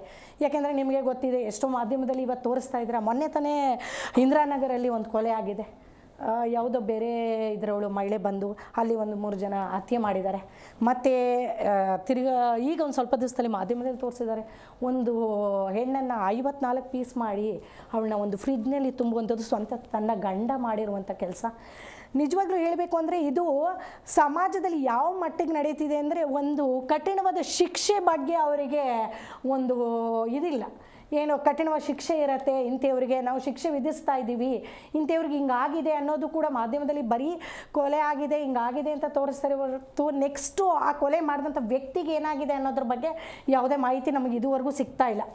ಪ್ರತಿ 5 ನಿಮಿಷಕ್ಕೆ ಒಂದು ರೇಪ್ ಆಗ್ತಾ ಇದೆ. ಇವತ್ತು ನಾವು ಇಲ್ಲಿ ಕೂತಿದ್ದೀವಿ ಅಂದರೆ ಈಗಾಗಲೇ ಎಷ್ಟು ರೇಪ್ ಆಗಿದೆಯೋ ಗೊತ್ತಿಲ್ಲ. ನಿಜ ಹೇಳಬೇಕು ಅಂದರೆ ಭಾಳ ಖಂಡನೀಯ, ಭಾಳ ದುಃಖ ಆಗುತ್ತೆ. ನಮ್ಮ ಹೆಣ್ಣುಮಕ್ಕಳು ಇನ್ನು ಮುಂದೆ ಯಾವ ರೀತಿ ಈ ಸಮಾಜದಲ್ಲಿ ನೀಲಾಜಾಲವಾಗಿ ಓಡಾಡೋದು, ಒಂದು ರಾಜಕೀಯಕ್ಕೆ ಬರೋದಾಗಲಿ, ಒಂದು ಸಮಾಜದಲ್ಲಿ ಪ್ರತಿಯೊಬ್ಬರು ಮಹಿಳೆಯೂ ಇವತ್ತು ದುಡಿಬೇಕಾಗುತ್ತೆ, ಆಚೆ ಬಂದು ಕೆಲಸ ಮಾಡಬೇಕಾಗುತ್ತೆ, ಕೆಲವೊಂದು ಗಾರ್ಮೆಂಟ್ಸ್ಗಳಿಗೆ ಹೋಗಬೇಕಾಗುತ್ತೆ, ಕೆಲವೊಂದು ಸಲ ನೈಟ್ ಡ್ಯೂಟಿ ಮಾಡಬೇಕಾಗುತ್ತೆ, ಅವ್ರು ನೈಟ್ ಆಗುತ್ತೆ, ನರ್ಸ್ಗಳಾಗ್ಬೋದು, ಒಬ್ಬ ಡಾಕ್ಟ್ರು ನೀವು ನೋಡ್ದಂಗೆ ಕಲ್ಕತ್ತಾದಲ್ಲಿ ಒಂದು ಕೇಸ್ ಆಗಿದೆ. ಅಂಥವ್ರಿಗೆ ಒಂದು ಸುರಕ್ಷತೆ ಇಲ್ಲ ಅಂದರೆ ಇನ್ನು ಸಾಮಾನ್ಯ ಜನರಾಗಿ ಸಾಮಾನ್ಯ ಮಹಿಳೆಯರು ಅನಕ್ಷರಸ್ಥರು ಇರ್ತಾರೆ. ಅಕ್ಷರಸ್ಥರೇ ಈ ಥರ ಆಗಬೇಕಾದ್ರೆ ಈಗ ಜಾಸ್ತಿ ಎಜುಕೇಟೆಡ್ ಪೀಪಲ್ ಮೇಲೆ ಜಾಸ್ತಿ ಆಗ್ತಾ ಇರೋದು, ಅವರೇ ಜಾಸ್ತಿ ಮಾಡ್ತಾ ಇರೋದು. ಆ್ಯಕ್ಚುಲಿ ಹೇಳಬೇಕು ಅಂದರೆ ವಿದ್ಯಾವಂತರು ಚೆನ್ನಾಗಿ ತಿಳಿದವರೇ ತಮ್ಮ ಹೆಣ್ಣುಮಕ್ಕಳ ಮೇಲೆ ದೌರ್ಜನ್ಯ ಮಾಡ್ತಿದ್ದಾರೆ. ಈಗ ತಂದೆಯೇ ತನ್ನ ಮಗಳ ಮೇಲೆ ಮಾಡೋದು, ತನ್ನ ಹೆಂಡತಿ ಮೇಲೆ ದೌರ್ಜನ್ಯ ಮಾಡೋದು, ಮತ್ತು ಅವ್ರನ್ನ ಕೊಲೆಗೆ ಈಡು ಮಾಡೋದು ಭಾಳ ಅಸಹ್ಯಕರವಾಗಿದೆ. ಇದಕ್ಕೆ ಕಾನೂನಿನಲ್ಲಿ ಬದ್ಧವಾದಂತಹ ಒಂದು ಕಠಿಣವಾದ ಶಿಕ್ಷೆಯ ಅವಶ್ಯಕತೆ ಇದೆ. ಯಾಕೆಂದರೆ ಜೀವಾವಧಿ ಶಿಕ್ಷೆ ಒಂದು 5 ವರ್ಷ ತಾನೇ, 10 ವರ್ಷ ತಾನೇ, ಹೋಗಿ ಮತ್ತೆ ವಾಪಸ್ ಬರ್ಬೋದು ಅನ್ನೋ ಒಂದು ಮನೋಸ್ಥಿತಿ ಪ್ರತಿಯೊಬ್ಬ ಜನಗಳಿಗೂ ಬಂದ್ಬಿಟ್ಟಿದೆ. ಬಹಿರಂಗ ಆಗಬೇಕು ಅಂತ ಖಂಡಿತ ಜನರಿಗೆ ಅದು ಒಂಥರ ಅರಿವಾಗಬೇಕು, ಅರಿವು ಆಗುತ್ತೆ. ಆ ರೀತಿಯ ಶಿಕ್ಷೆ ಇರಬೇಕು. ಏನಾಗ್ತಿದೆ ಅಂದರೆ ಈ ಥರ ಶಿಕ್ಷೆ ಇದೆ ಅಂತ ಜನಗಳಿಗೆ ಗೊತ್ತಿಲ್ಲ. ಈಗ ನಿರ್ಭಯ ಕೇಸ್ ಆಯಿತು, ಅವ್ರಿಗೆ ಹ್ಯಾಂಗ್ ಮಾಡಿದ್ರು, ಅದನ್ನು ವೈರಲ್ ಮಾಡಬೇಕಾಗತ್ತೆ. ಪ್ರತಿಯೊಂದು ಕಾಲೇಜ್ ಮಟ್ಟದಲ್ಲಿ, ಸ್ಕೂಲ್ ಮಟ್ಟದಲ್ಲಿ ಹೋಗ್ಬಿಟ್ಟು ಜೆಂಡರ್ ಸೆನ್ಸೈಸೇಷನ್ನು ಈ ಥರ ಆದರೆ ಏನಾಗುತ್ತೆ, ತಪ್ಪು ಯಾವುದು ಸರಿ ಯಾವುದು, ಗಂಡು ಮಕ್ಕಳಿಗೆ ಹೆಣ್ಮಕ್ಳಿಗೆ ಇಬ್ಬರಿಗೂ ಹೇಳಬೇಕಾಗತ್ತೆ. ಅದು ಆಮೇಲೆ ಯಾರಾದರೂ ದೌರ್ಜನ್ಯಕ್ಕೆ ಒಳಗಾದರೆ ಏನು ಮಾಡಬೇಕಾಗತ್ತೆ, ಆ ನಂಬರ್ಸ್ಗಳನ್ನು ಕೊಡಬೇಕಾಗತ್ತೆ. ಈಗ ಕರ್ನಾಟಕ ಪೊಲೀಸ್ನವರು ತುಂಬ ಹೊಸದಾಗಿ ಒಂದು ಸೇಫ್ ಕನೆಕ್ಟ್ ಅಂತ ಮಾಡಿದರು. ಮೊದಲು ಸುರಕ್ಷಾ ಆ್ಯಪ್ ಅಂತಿತ್ತು, ಈಗ 181 ಅಂತ ಒಂದು ನಂಬರ್ ಕೊಟ್ಟಿದ್ದಾರೆ, 181. ಆ ನಂಬರ್ಗೆ ಕರೆ ಮಾಡಿದ್ರೆ ನಮ್ಮ ಹೆಸರನ್ನ ಗೋಪ್ಯವಾಗಿ ಇಟ್ಕೊತಾರೆ. ಅದನ್ನು ಹೆಣ್ಮಕ್ಳಿಗೆ ತಕ್ಷಣ ಸಹಾಯ ಕೊಡ್ತಾರೆ. ಆಮೇಲೆ 1091 ಅಂತ ಇದೆ, ಆಮೇಲೆ 112 ಅನ್ನೋದು ನಂಬರ್ ಎಲ್ಲರಿಗೂ ಪರಿಚಿತವಾಗಿರೋದೆ. ಅಂಥ ನಂಬರ್ನ ಕರೆ ಮಾಡಲಿಕ್ಕೆ ಎನ್ಕರೇಜ್ಮೆಂಟ್ ಮಾಡಬೇಕು. ಪೊಲೀಸರು ಅಂದ ತಕ್ಷಣ ಎಲ್ಲರಿಗೂ ಭಯ ಪಟ್ಕೊತಾರೆ. ಬಟ್ ಪೊಲೀಸ್ನವರು ತುಂಬ ಫ್ರೆಂಡ್ಲಿಯಾಗಿರ್ತಾರೆ, ತುಂಬ ಚೆನ್ನಾಗಿ ರೆಸ್ಪಾಂಡ್ ಮಾಡ್ತಾರೆ. ಅದನ್ನು ನಾವು ಅವೇರ್ನೆಸ್ ಕೊಡಬೇಕು. ನೋಡಮ್ಮ, ಏನಾದರೂ ತಪ್ಪಾಯಿತು, ಯಾರಾದರೂ ಸೆಕ್ಷುವಲ್ ಹರಾಸ್ಮೆಂಟ್ ಆದರೆ ಮೂಕವೇದನೆ ಅನುಭವಿಸಬೇಡಿ, ನೀವು ತಕ್ಷಣ ರೈಸ್ ಮಾಡಿ, ಇಲ್ಲಿ ನಿಮ್ಮ ವಿಷಯಗಳನ್ನ ತಿಳಿಸಿ ಅಂತ ಹೇಳಬೇಕು. ಆದ್ರೆ ನಾವು ತಿಳಿಸ್ಬೋದು, ಬಟ್ ನಮ್ಮ ಮನೆಯಲ್ಲೇ ಆದ್ರೆ ಮನೆಯಲ್ಲಿ ಆದ್ರೂ ತಂದೆನೇ ಆತರ ಮಾಡಿದ್ರೆ, ತಮ್ಮನೇ ಆತರ ಮಾಡಿದ್ರೆ, ಯಾವ ರೀತಿ ಆ ಹೆಣ್ಮಗಳು ಬಂದು ಧೈರ್ಯವಾಗಿ ನನ್ನ ತಂದೆ ನನ್ನನ್ನ ಈ ತರ ಮಾಡ್ತಿದ್ದಾರೆ ಅಂತ ಹೇಳ್ಕೊಳಕ್ ಸಾಧ್ಯ? ಹೌದು, ಇಲ್ಲ ಅದಕ್ಕೆ ಒಂದು ಮುಜುಗರ ವಿಚಾರ ತಾನೆ. ಹೌದು, ಮುಜುಗರ ಬಂದು ಅವರು ಮೀಡಿಯಾದಲ್ಲಾಗ್ಲಿ ಇನ್ನೊಂದ್ ಕಡೆ ಮೀಡಿಯಾದಲ್ಲಿ ಹೇಳಕ್ ಆಗಲ್ಲ. ಹಿಂಗ್ ಮಾಡ್ತಿದ್ದಾರೆ, ಒಬ್ಬ ಪ್ರತಿಷ್ಠಿತ ವ್ಯಕ್ತಿ ನನಗೆ ಹಿಂಗ್ ಮಾಡ್ತಿದ್ದಾರೆ, ನನ್ನ ಮೇಲೆ ದೌರ್ಜನ್ಯ ಇದೆ. ಬಟ್ ಆದ್ರೆ ಈಗ ಸುಧಾರಣೆಗಳು ತಂದಿದ್ದಾರೆ ಪೊಲೀಸ್ ಇಲಾಖೆಯವರು. ಮಹಿಳಾ ಸುರಕ್ಷತಾ ಆಪ್ಗಳು ಮಾಡಿದ್ದಾರೆ, ಸಹಾಯವಾಣಿ ಮಾಡಿದ್ದಾರೆ, ಸುರಕ್ಷತಾ ಬೆಂಚ್ಗಳು ಮಾಡಿದ್ದಾರೆ. ದಿನನಿತ್ಯ ಈ ರೀತಿ ನಿಮಿಷಕ್ಕೆ ಯಾಕೆ ಆಗ್ತಾ ಇದೆ? ಸುರಕ್ಷತೆ ಇರ್ಬೇಕಲ್ವಾ ಹೆಣ್ಮಕ್ಳಿಗೆ? ಹೌದು, ಅದು ನಾನು ಹೇಳ್ತಿರೋದು ಖಂಡಿತ. ಅದ್ರ ಬಗ್ಗೆ ಸುರಕ್ಷತೆ ನಿಮ್ಮ ಮಾಧ್ಯಮದ ಮೂಲಕ ಮಾಡಬೇಕಾಗತ್ತೆ. ಈಗ ಸರ್ಕಾರ ತುಂಬಾ ಯೋಜನೆಗಳು ಕೊಟ್ಟಿದ್ದಾರೆ, ಅದು ರೀಚ್ ಔಟ್ ಆಗ್ತಾ ಇಲ್ಲ. 112 ನಂಬರು ನಾವು ಅದನ್ನೇ ಹೇಳಿದ್ದು, ಸ್ಕೂಲ್ಗಳಿಗೆ, ಕಾಲೇಜುಗಳಿಗೆ, ಸಮುದಾಯಗಳಲ್ಲಿ ಒಂದು ಅವೇರ್ನೆಸ್ ಮಾಡಿ, ಈ ತರ ನಿಮಗೆ ತೊಂದರೆ ಆದ್ರೆ ಮೂಕವೇದನೆ ಅನುಭವಿಸಬೇಡಿ, ನಿಮಗೆ ಸ್ಪೆಷಲ್ ಕೌನ್ಸಿಲಿಂಗ್ ಕೊಡ್ತೀವಿ ಇದೆ. ಅದನ್ನ ಮತ್ತು ಮಹಿಳೆಯರಿಗೆ ಸುರಕ್ಷಿತವಾಗಿ ನಿಮ್ಗೆ ಯಾರಿಗೂ ಸೇಫ್ಟಿಯಾಗಿ ಯಾರಿಗೂ ಆಚೆ ಗೊತ್ತಾಗ್ದಲೆ ನಿಮ್ಮನ್ನ ಸೇವ್ ಮಾಡ್ತೀವಿ. ಸರ್ಕಾರದಿಂದ ಆದ್ಯತೆಗಳಿದೆ ಅಂತ ಸರ್ಕಾರದಲ್ಲಿರುವ ಪ್ರತಿಷ್ಠಿತ ರಾಜಕಾರಣಿಗಳೇ ಒಂದು ಅಮಾಯಕ ಹೆಣ್ಮಕ್ಳನ್ನ ಬಳಸ್ಕೊತಾ ಇದಾರಲ್ಲ, ಅದಕ್ಕೇನು ಹೇಳ್ತೀರಾ ನೀವು? ಅಂಥದಕ್ಕೇನು ಹೇಳ್ತೀರಾ ನೀವು? ಒಂದು ಕಾನೂನ ಚೌಕಟ್ಟಿನಲ್ಲಿರುವಂಥವ್ರು, ಕಾನೂನ ರಚನೆ ಮಾಡಿದಂಥವ್ರು, ಕಾನೂನಿಗೆ ಪ್ರತಿಬಿಂಬಿಸುವಂಥ ಒಬ್ಬ ವ್ಯಕ್ತಿಗಳಿಂದನೇ ಆಗ್ತಾ ಇದ್ರೆ ಹೆಣ್ಮಕ್ಳು ಯಾವ ರೀತಿ ಸುರಕ್ಷತೆ ಇದೆ? ಆದ್ರೆ ನೀವು ಹೇಳಿರೋದು ಕರೆಕ್ಟ್. ಆದ್ರೆ ಮೀಡಿಯಾ ಇದೆ, ಸೋಷಿಯಲ್ ಮೀಡಿಯಾ ಇದೆ, ಅವರೆಲ್ಲ ಎಕ್ಸ್ಪೋಸ್ ಆಗಿದ್ದಾರೆ. ಫಸ್ಟ್ ಥರ ಪ್ರಾಬ್ಲಮ್ಸು ಇವಾಗ ಈಸಿಯಾಗಿ ಎಸ್ಕೇಪ್ ಆಗ್ಲಿಕ್ಕೆ ಚಾನ್ಸಸ್ ಇದೆ. ಫಸ್ಟ್ ಆದ್ರೆ ನಿಮಗೆ ಯಾರಾದ್ರೂ, ನಾವು ಹಳೆ ಸಿನಿಮಾದಲ್ಲಿ ನೋಡಿರ್ತೀವಿ, ಒಂದು ರೀಲ್ ತಗೊಂಡ್ತಾನೆ ಓಡ್ತಾನೆ. ರಾಜಕಾರಣಿಗಳು ಮಾಡಿರೋದಕ್ಕೆ ಯಾವ್ದಾರ ಒಂದು ಶಿಕ್ಷೆ ಆಗಿರೋದು ಯಾರಿಗಾರ ವ್ಯಕ್ತಿಗಳಿಗೆ ತೋರಿಸ್ತೀರಾ? ಮೇಡಮ್, ಅದಕ್ಕೆ ಮೀಡಿಯಾದವರು ಅದಕ್ಕೆ ತಾನೇ ಅದನ್ನ ಎಕ್ಸ್ಪೋಸ್ ಮಾಡಿದ್ದು. ಈಗ ಎಂತ ದೊಡ್ಡ ರಾಜಕಾರಣಿ ಇದ್ರು ನಾವು ಬಿಡೋದಿಲ್ಲ ಯಾರನ್ನು. ಖಂಡಿತ ಇರ್ಲಿ, ಮಾತಾಡೋಣ. ಬ್ರೇಕ್ನ ಸಮಯ ಆಗಿದೆ. ಬ್ರೇಕ್ ಆದ ಬಳಿಕ ಪ್ರಮುಖವಾಗಿ ಈ ರೀತಿಯ ಹಿಂಸಾಚಾರ ಆದಾಗ, ದೌರ್ಜನ್ಯ ಆದಾಗ ಆ ಮಹಿಳೆ ಯಾವ ರೀತಿಯಾಗಿ ಧೈರ್ಯವನ್ನ ತೆಗೆದುಕೊಳ್ಬೇಕಾಗುತ್ತೆ, ಮುಂಜಾಗ್ರತಾ ಕ್ರಮ ಏನು, ಜೊತೆಗೆ ಇದಕ್ಕೆ ತಡೆಗಟ್ಟುವಂತ ಕ್ರಮಗಳೇನು? ಅಂಜನಾ ಮೇಡಮ್ ಅವರೀಗ ಈ ವರದಿಯನ್ನು ನೋಡ್ತಾ ಇದ್ರೆ, ಈ ಭೂಮಿ ಮೇಲೆ ಹೆಣ್ಣಾಗಿ ಹುಟ್ಟೋದೇ ತಪ್ಪ ಅಂತ ಆ ರೀತಿಯ ಯೋಚನೆಗಳು, ಪ್ರಶ್ನೆಗಳು ಸಹಜವಾಗಿ ಬಂದ್ಬಿಡುತ್ತೆ. ಖಂಡಿತ. ಯಾಕಂದ್ರೆ ಹೆಣ್ಣಿಗೆ ಸುರಕ್ಷತೆ ಇಲ್ಲ, ಎಲ್ಲಿ ಹೆಣ್ಣಿಗೆ ಪೂಜಿಸ್ತಾರೋ, ಎಲ್ಲಿ ಹೆಣ್ಣನ್ನ ಸಮಾಜದಲ್ಲಿ ಪೂಜ್ಯ ಭಾವನೆಯಲ್ಲಿ ಕಾಣುವಂಥದ್ದು, ಹೆಣ್ಣು ತಾಯಿಯಾಗಿ, ತಂಗಿಯಾಗಿ, ಒಂದು ಗಂಡಿನ ಸಾಧನೆ ಹಿಂದೆ ಒಂದು ಹೆಣ್ಣು ಇರ್ತಾಳೆ ಅಂತ ಈ ಸಮಾಜದಲ್ಲಿ ಒಪ್ಕೋತಾರೆ, ಹೆಣ್ಣನ್ನು ಕೈ ಎತ್ತು ಮುಗಿತಾರೆ. ಅಂತಹ ಒಂದು ಸಮಾಜದಲ್ಲಿ, ಇಂಥ ಒಂದು ಸಮಾಜದಲ್ಲಿ ಯಾವ ರೀತಿ ಹೆಣ್ಣನ್ನು ಬಳಸ್ತಾ ಇದ್ದಾರೆ, ಯಾವ ರೀತಿ ಹೆಣ್ಣನ್ನು ನೋಡ್ತಿದ್ದಾರೆ ಅಂದಾಗ ನಿಜವಾಗ್ಲೂ ಹೆಣ್ಣಾಗಿ ಹುಟ್ಟಿರೋದು ಒಂದು ತಪ್ಪೇನೋ ಅನ್ನೋ ಮಟ್ಟಕ್ಕೆ ನಮಗಾಗ್ತಿದೆ. ಯಾಕೆಂದರೆ ಪುರುಷ ಪ್ರಧಾನವಾದ ದೇಶ ಇದು. ಯಾವಾಗಲೂ ಪುರುಷರಿಗೆ ಆದ್ಯತೆ ಇರುತ್ತೆ, ಹೆಣ್ಮಕ್ಳಿಗೆ ಎಲ್ಲಿದೆ ಆದ್ಯತೆ? ಎಲ್ಲ ರಂಗದಲ್ಲಿ ಹೆಣ್ಮಕ್ಳು ಇರ್ತಾರೆ ಅಂತಾರೆ. ಆ ಹೆಣ್ಮಕ್ಳು ಪಾಪ ನಿರ್ಭೀತಿಯಿಂದ ಓಡಾಡಿಕೊಂಡು ಅವರೊಂದು ಸಮಾಜದಲ್ಲಿ ಒಂದು ಗಣ್ಯ ವ್ಯಕ್ತಿಗಳಾಗಿ ತೋರಿಸ್ಕೊಳಕ್ಕೆ ಹೋದರೆ ಅವಳಿಗೊಂದು ಕಪ್ಪು ಚುಕ್ಕೆ ಹಾಕ್ತಾರೆ. ಅಲ್ಲಿ ಆ ಗಂಡು ಒಂದು ಪ್ರವೇಶ ಮಾಡಿದ್ರೆ ಆ ಹೆಣ್ಮಗಳ ಒಂದು ಹೆಸರಿಗೆ ಕಳಂಕ ಬಂದಾಗ ಯಾವುದೇ ಹೆಣ್ಮಕ್ಳು ಮುಂದೆ ಬರೋದಿಲ್ಲ. ಈಗ ಮನೆಗಳಲ್ಲಿ ಆ ಥರ ಆದಾಗ ಅವ್ರು ಬಂದು ನನ್ನ ತಾಯಿ, ನನ್ನ ತಂದೆ ಈ ಥರ ಮಾಡ್ತಿದ್ದಾರೆ ನನಗೆ ಅಂತ ಹೇಳ್ಕೊಳ್ಳೋಕ್ಕೆ ತುಂಬ ನಾಚಿಕೆಗೇಡಾಗುತ್ತೆ. ಯಾರೂ ಬಂದು ಆ ರೀತಿ ಹೇಳಲ್ಲ. ಇವಾಗ ಎಷ್ಟೋ ರಕ್ಷಣೆ ಮಾಡುವಂತಹ ಇನ್ಸ್ಪೆಕ್ಟರ್ಗಳಾಗ್ಬೋದು, IAS ಅಧಿಕಾರಿ, ಯಾರೇ ಅಧಿಕಾರಿಗಳು, ಅವರು ಕೂಡ ಹೆಣ್ಮಕ್ಳುಗಳನ್ನ ಬಳಸ್ಕೋತಾರೆ. ಆವಾಗ ಆ ಪೊಲೀಸ್ ಸ್ಟೇಷನ್ಗೆ ಹೋಗಿ ಹೇಳೋಕ್ಕೂ ಹೆಣ್ಮಕ್ಳು ಅಷ್ಟು ರಾತ್ರಿನಲ್ಲಿ ಭಯಪಡ್ತಾರೆ. ಯಾಕೆಂದರೆ ಅವ್ರಿಗೆ ಸರಿಯಾಗಿ ಅಲ್ಲಿ ಮಾನ್ಯತೆ ಸಿಗೋದಿಲ್ಲ ಅನ್ನೋ ಒಂದು ಕಾರಣಕ್ಕೆ. ಈಗಿರಬೇಕಾದ್ರೆ ಹೆಣ್ಮಕ್ಳಿಗೆ ಸುರಕ್ಷತೆ ಎಲ್ಲಿದೆ ಅಂತ ಕೇಳ್ತೀನಿ ನಾನು. ಇಷ್ಟು ವರ್ಷ ಆದ್ರೂ ಸ್ವತಂತ್ರ ಬಂದು ಇಷ್ಟು ವರ್ಷ ಆಗಿದೆ, ನಿಮಗೆಲ್ಲ ಸ್ವತಂತ್ರ ಸಿಕ್ಕಿದೆ, ಏನು ಸ್ವರ್ಣ ಮಹೋತ್ಸವ ಆಚರಣೆ ಮಾಡಿದ್ದೆ, ಹೆಣ್ಣು ಮಕ್ಕಳ ದಿನಾಚರಣೆ ಆಚರಣೆ ಮಾಡ್ತೀರಾ? ಎಲ್ಲಿದೆ ಸುರಕ್ಷತೆ? ಹೇಳಿದೆ ಇವಾಗ ಈ ಆಚರಣೆಗಳೆಲ್ಲ ಬರೀ ಸುಮ್ಮನೆ ಬೂಟಾಡಿಕೆ ಅಂತ ನನಗನ್ಸುತ್ತಪ್ಪ. ಈಗ ಹೆಣ್ಣಿಗೆ ಹೆಣ್ಣೆ ಶತ್ರು ಅನ್ನೋ ಥರ ಅತ್ತೆ ಮತ್ತೆ ಸೊಸೆ ವಿಚಾರ ಅಂತ ಬಂದಾಗ, ಸೊ ಅಲ್ಲಿ ಯಾವ ರೀತಿಯಾಗಿ ಇರಬೇಕು ಅಂತಂದ್ರೆ ಅಲ್ಲಿಂದನೇ ಶುರುವಾಗೋದು ಇದೆಲ್ಲ ಕಿರಿಕು, ಅದೆಲ್ಲ ಸಮಸ್ಯೆಗಳು, ಆಮೇಲೆ ಡ್ರೆಸ್, ಇದೆಲ್ಲ ಅಲ್ಲಿಂದನೇ ಶುರುವಾಗೋದು. ನನ್ನ ಮಗಳ ರೀತಿಯಲ್ಲಿ ನೋಡ್ಕೊಂಡ್ರೆ ಬಹುಶಃ ಈ ರೀತಿಯ ಪ್ರಕರಣಗಳು ಕಡಿಮೆ ಆಗ್ಬಹುದು. ಖಂಡಿತ ಆಗತ್ತೆ, ಬಟ್ ಅದು ಆಗೋಕ್ಕೆ ಸಾಧ್ಯ ಅಂತೂ ಇಲ್ಲ. ಅತ್ತೆ ಸೊಸೆ ಯಾವತ್ತಿದ್ರು ಅಲ್ಲಲ್ಲ, ಅದು ಬದಲಾವಣೆ, ಕಠಿಣವಾದ ಶಿಕ್ಷೆ ಕೊಟ್ಟರೆ ಆಗತ್ತೆ. ಬಟ್ ಆ ಥರ ಚೇಂಜ್ ತರಬೇಕು ಅಂದರೆ ಹೆಣ್ಣು ಶತ್ರು ಅನ್ನೋದು ಖಂಡಿತ. ಅದರಲ್ಲಿ ಅಸೂಯೆ ಇರುತ್ತೆ. ಆಮೇಲೆ ನನ್ನ ಮಗನ್ನ ಇವನೇನೋ ಇವಳು ಬಂದ ತಕ್ಷಣ ಚೇಂಜ್ ಆಗಿದ್ದಾರೆ ಅಂತ ಇರುತ್ತೆ. ಬಟ್ ಇದಕ್ಕೆಲ್ಲ ಅವೇರ್ನೆಸ್ ಅನ್ನೋದು ತುಂಬ ಇಂಪಾರ್ಟೆಂಟ್ ಆಗುತ್ತೆ. ಅತ್ತೆಗೂ ಭಯ ಇರಬೇಕಾಗತ್ತೆ. ಏನಾದರೂ ಸೊಸೆ ಕಾಟ ಕೊಟ್ಟರೆ ನಾನು ಏನಾಗ್ತೀನಿ ಅಂತ ಭಯ ಇದ್ದರೆ ಅವ್ರೂ ಕಾಟ ಕೊಡೋದಿಲ್ಲ. ಸೊಸೆಂದಿರೂ ಚೆನ್ನಾಗಿ ನೋಡ್ಕೊಂಡ್ರೂ ಆಗೋದಿಲ್ಲ. ಬಟ್ ಇಲ್ಲಿ ನಾವು ಮಾತಾಡ್ತಾ ಇರೋದು ಮಹಿಳೆಯರು ಮನೆಯಲ್ಲಿ ಸುರಕ್ಷತೆ ಇಲ್ಲ, ಅದಕ್ಕೆ ಏನಾದರೂ ಒಂದು ಸಲಹೆ ಕೊಡಬೇಕು. ಅಂಜನಾ ಮೇಡಮ್ ಹೇಳಿದರು, ಪ್ರಾಬ್ಲಮ್ಸ್ ಇದೆ, ಪಾಲಿಟಿಕ್ಸಲ್ಲಿ ಹೋದ್ರೂ ಪ್ರಾಬ್ಲಮ್ಸ್ ಇದೆ, ಪೊಲೀಸ್ ಸ್ಟೇಷನ್ಗೆ ಹೋದ್ರೂ ಪ್ರಾಬ್ಲಮ್ ಇದೆ. ಅದು ಆ ಥರ ನಾವು ಜಾಸ್ತಿ ಹೇಳ್ಕೊಂಡು ಹೋದರೆ ಯಾರೂ ಹೋಗ್ಲಿಕ್ಕೆ ಬರೋದಿಲ್ಲ. ಬಟ್ ಇವಾಗೆಲ್ಲ ಸೋಷಿಯಲ್ ಮೀಡಿಯಾ ಬಂದಿದೆ, ಟ್ವಿಟರ್ ಬಂದಿದೆ. ಈಗ ನೋಡಿ, ಬೆಂಗಳೂರು ಸಿಟಿ ಪೊಲೀಸ್ಗೆ BLR&Twitter.com ಅಂತಿದೆ. ಒಂದು ಟ್ವಿಟರಲ್ಲಿ ಒಂದು ತೊಂದರೆ ಆಗಿ ಹಾಕಿದರೆ ಸಾಲ್ವ್ ಆಗುತ್ತೆ. ಬಟ್ ನೀವು ಹೇಳ್ದಂಗೆ ಟ್ವಿಟರ್ ಎಲ್ಲರಿಗೂ ಯೂಸ್ ಮಾಡ್ಲಿಕ್ಕೆ ಬರೋದಿಲ್ಲ, ಆಮೇಲೆ ಆ್ಯಪ್ಸ್ ಯೂಸ್ ಮಾಡ್ಲಿಕ್ಕೆ ಬರೋದಿಲ್ಲ. ಇದಕ್ಕಾಗಿ ಸಾಮಾಜಿಕ ಕಾರ್ಯಕರ್ತರು, ಸರ್ಕಾರ ಮತ್ತು ಸ್ಕೂಲ್ನಲ್ಲಿ ಆಗೋದಿಲ್ಲ. ಮನೇಲಿದ್ರೆ ಆಗೋದಿಲ್ಲ ಸರ್. ನಾನು ಅದಕ್ಕೆ ಹೇಳ್ತಾ ಇರೋದು, ಸಾಮಾಜಿಕ ಕಾರ್ಯಕರ್ತರು ಮತ್ತು ಸರ್ಕಾರ ಅವೇರ್ನೆಸ್ ಅನ್ನೋದು ಜಾಸ್ತಿ ಕೊಡಬೇಕಾಗತ್ತೆ. ನಿಮ್ಮ ಮೀಡಿಯಾದಲ್ಲಿನೂ ಅವೇರ್ನೆಸ್ ಕೊಡಬೇಕಾಗತ್ತೆ ಸರ್. ಎಲ್ಲರ ಹತ್ರ ಮೊಬೈಲ್ ಇರುತ್ತೆ, ಮೊಬೈಲಲ್ಲಿ ಎಮರ್ಜೆನ್ಸಿ ನಂಬರ್ ಇರುತ್ತೆ. 112 ಕಾಲ್ ಮಾಡಿದ್ರೆ ಇಮಿಡಿಯೇಟಾಗಿ ಪೊಲೀಸ್ನವ್ರು ಬರ್ತಾರೆ. ನಾವು ಎಲ್ಲ ಕ್ಯಾಂಪ್ಸ್ ಕಂಡಕ್ಟ್ ಮಾಡಿದಾಗ ಮಧ್ಯರಾತ್ರಿ 2 ಗಂಟೆ 3 ಗಂಟೆ ಪೊಲೀಸ್ನವ್ರಿಗೆ ಸಡನ್ನಾಗಿ ಕಾಲ್ಸ್ ಜಾಸ್ತಿ ಆಗೋಯಿತು. ಕೇಳಿದ್ರು, ಯಾಕೆ ಮೇಡಮ್ ಇಷ್ಟೊಂದು ಜಾಸ್ತಿ ಬರ್ತಾ ಇದೆ ಅಂತ. ನಾವಿಲ್ಲೊಂದು ಕ್ಯಾಂಪ್ ಕಂಡಕ್ಟ್ ಮಾಡಿದ್ವಿ. ನಮಗೊಂದು ಖುಷಿ ಏನಾಯ್ತು ಅಂದರೆ, ಮಧ್ಯರಾತ್ರಿ 2 ಗಂಟೆಗೆ ಫೋನ್ ಮಾಡಿ ಗಂಡ ಹೊಡಿತಾ ಇದ್ದಾನೆ ಅಂದರೆ ಪೊಲೀಸ್ನವ್ರು ಹೋಗಿ ಅವ್ರನ್ನ ರಕ್ಷಣೆ ಮಾಡಿದರು. ಖಂಡಿತ ಸಾಧ್ಯ ಇದೆ ಸರ್. ಅದು ಪೊಲೀಸ್ನವ್ರು ಕೆಲಸ ಮಾಡ್ತಾ ಇದ್ದಾರೆ. ಬಟ್ ಯೂಸ್ ಮಾಡ್ಕೋಬೇಕಾಗತ್ತೆ. ಒಂದು ನಾವೇನು ಹೇಳ್ತೀವಿ ಅಂದರೆ, ಯಾರಾದರೂ ದೌರ್ಜನ್ಯ ನಡೀತಾ ಇದ್ದರೆ ಖಂಡಿತ ಅನುಭವಿಸ್ಬೇಡಿ, ಅದನ್ನು ರೈಸ್ ಮಾಡಿ. ಮರ್ಯಾದೆ ಗಂಜಿ ಅಂತಲ್ಲ, ನಮ್ಮ ಪ್ರಾಣಕ್ಕಿಂತ ಅದು ಇಂಪಾರ್ಟೆಂಟ್ ಅಲ್ಲ. ಒಂದು ತಾಯಿನೂ ಅಷ್ಟೇ, ನನ್ನ ಮಗಳ ಮರ್ಯಾದೆ ಹೋಗುತ್ತೆ ಅಂತ ಮರ್ಯಾದೆ ಹತ್ಯೆ ಮಾಡೋದಕ್ಕಿಂತ ಮುಂಚೆ ಮಾಡಬೇಕಾಗತ್ತೆ. ಈಗ ಎಷ್ಟೋ ಕಡೆ ನಾವು ನೋಡ್ತಾ ಇದ್ದೀವಿ, ಅಣ್ಣ ತಮ್ಮಂದಿರೇ ರೇಪ್ ಆಗ್ತಾ ಇರುತ್ತೆ, ಬಟ್ ಅವರು ಹೇಳೋಕ್ಕೆ ಆಗ್ತಾ ಇರಲ್ಲ. ಅದಕ್ಕಾಗಿ ಅವ್ರಿಗೊಂದು ಅವೇರ್ನೆಸ್ ಅನ್ನೋದು ಇಂಪಾರ್ಟೆಂಟ್ ಅಂತ ನನ್ನ ಅನಿಸಿಕೆ ಅಷ್ಟೇ. ಅಷ್ಟೆಲ್ಲ ಅವೇರ್ನೆಸ್ ಇದ್ದರೆ ಪ್ರತಿ ವರ್ಷಕ್ಕೆ, ಈಗ 2022ಕ್ಕೆ 48,000 ಇದ್ದಿದ್ದು 2023ಕ್ಕೆ 51,000 ಆಗುತ್ತೆ. ಈಗ ಏನಕ್ಕೆ ರೈಸ್ ಆಗುತ್ತೆ? ಕಠಿಣವಾದ ಶಿಕ್ಷೆ ಇದ್ದರೆ, ಒಂದು ಇವ್ರು ಹೇಳ್ದಂಗೆ ಈ ಸಮಸ್ಯೆಗಳಿದೆ, ನೀವು 112 ಏನೋ ಹೇಳಿದ್ರಲ್ಲ, ಆ ನಂಬರ್ಸ್ಗೆ ಕಾಲ್ ಮಾಡಿಬಿಡಿ. ಅವರ ಕಾರಣ ಏನಿರಬಹುದು ಅಂದರೆ ಈ ನಂಬರ್ ಜಾಸ್ತಿ ಆಗೋದಕ್ಕೆ?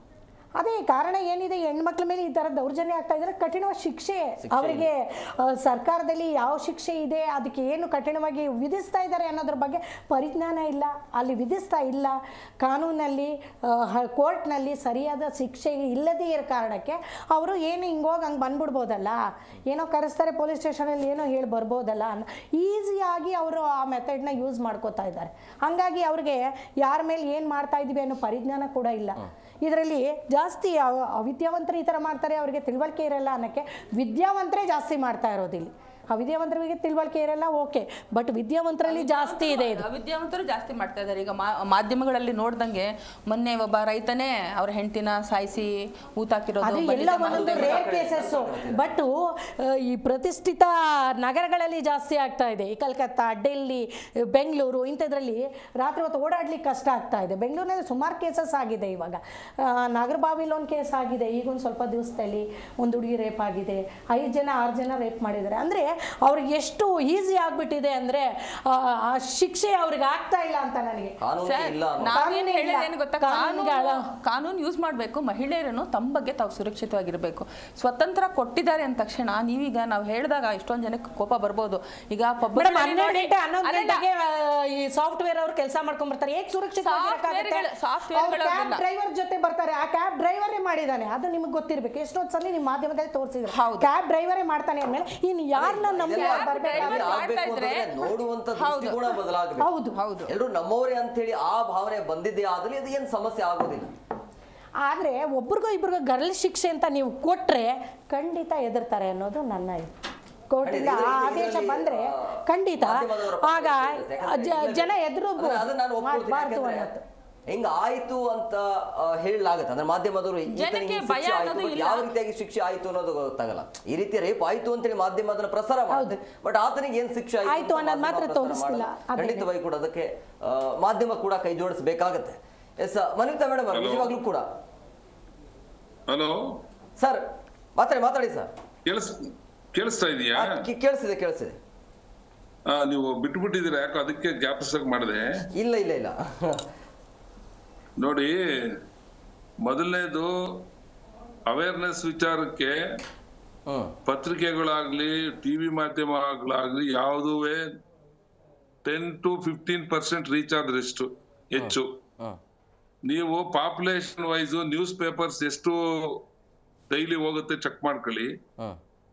ಮನೆಗಳಲ್ಲಿ ನ್ಯೂಸ್ ಬಂದಾಗ ಎಷ್ಟು ಜನ ಕೂತ್ಕೊಂಡು ನ್ಯೂಸ್ ನೋಡ್ತಾರೆ ಚೆಕ್ ಮಾಡ್ಕೊಳ್ಳಿ.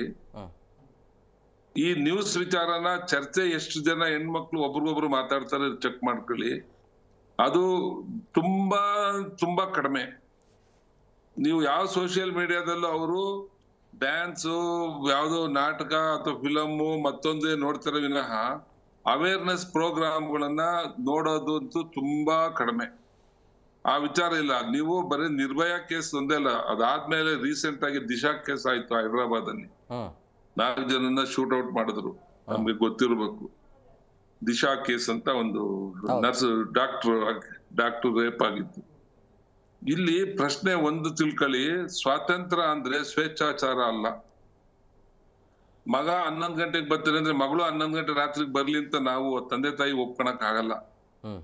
ಅವ್ರಿಗೆ ಸ್ವಾತಂತ್ರ್ಯ ಕೊಡ್ಬೇಕು ಅಂದ್ರೆ ಅದ್ರ ಅರ್ಥ ಒಂದು ತನ್ನ ಇತಿಮಿತಿಯನ್ನ ತಿಳ್ಕೊಂಡು ಬದುಕೋದಕ್ಕೆ ಎಷ್ಟು ಸ್ವಾತಂತ್ರ್ಯ ಬೇಕು ಅಷ್ಟೇ ತಗೊಂಡ್ರೆ ಎಲ್ಲಾದ್ರೂ ಸೇಫ್ ಆಗಿರುತ್ತೆ.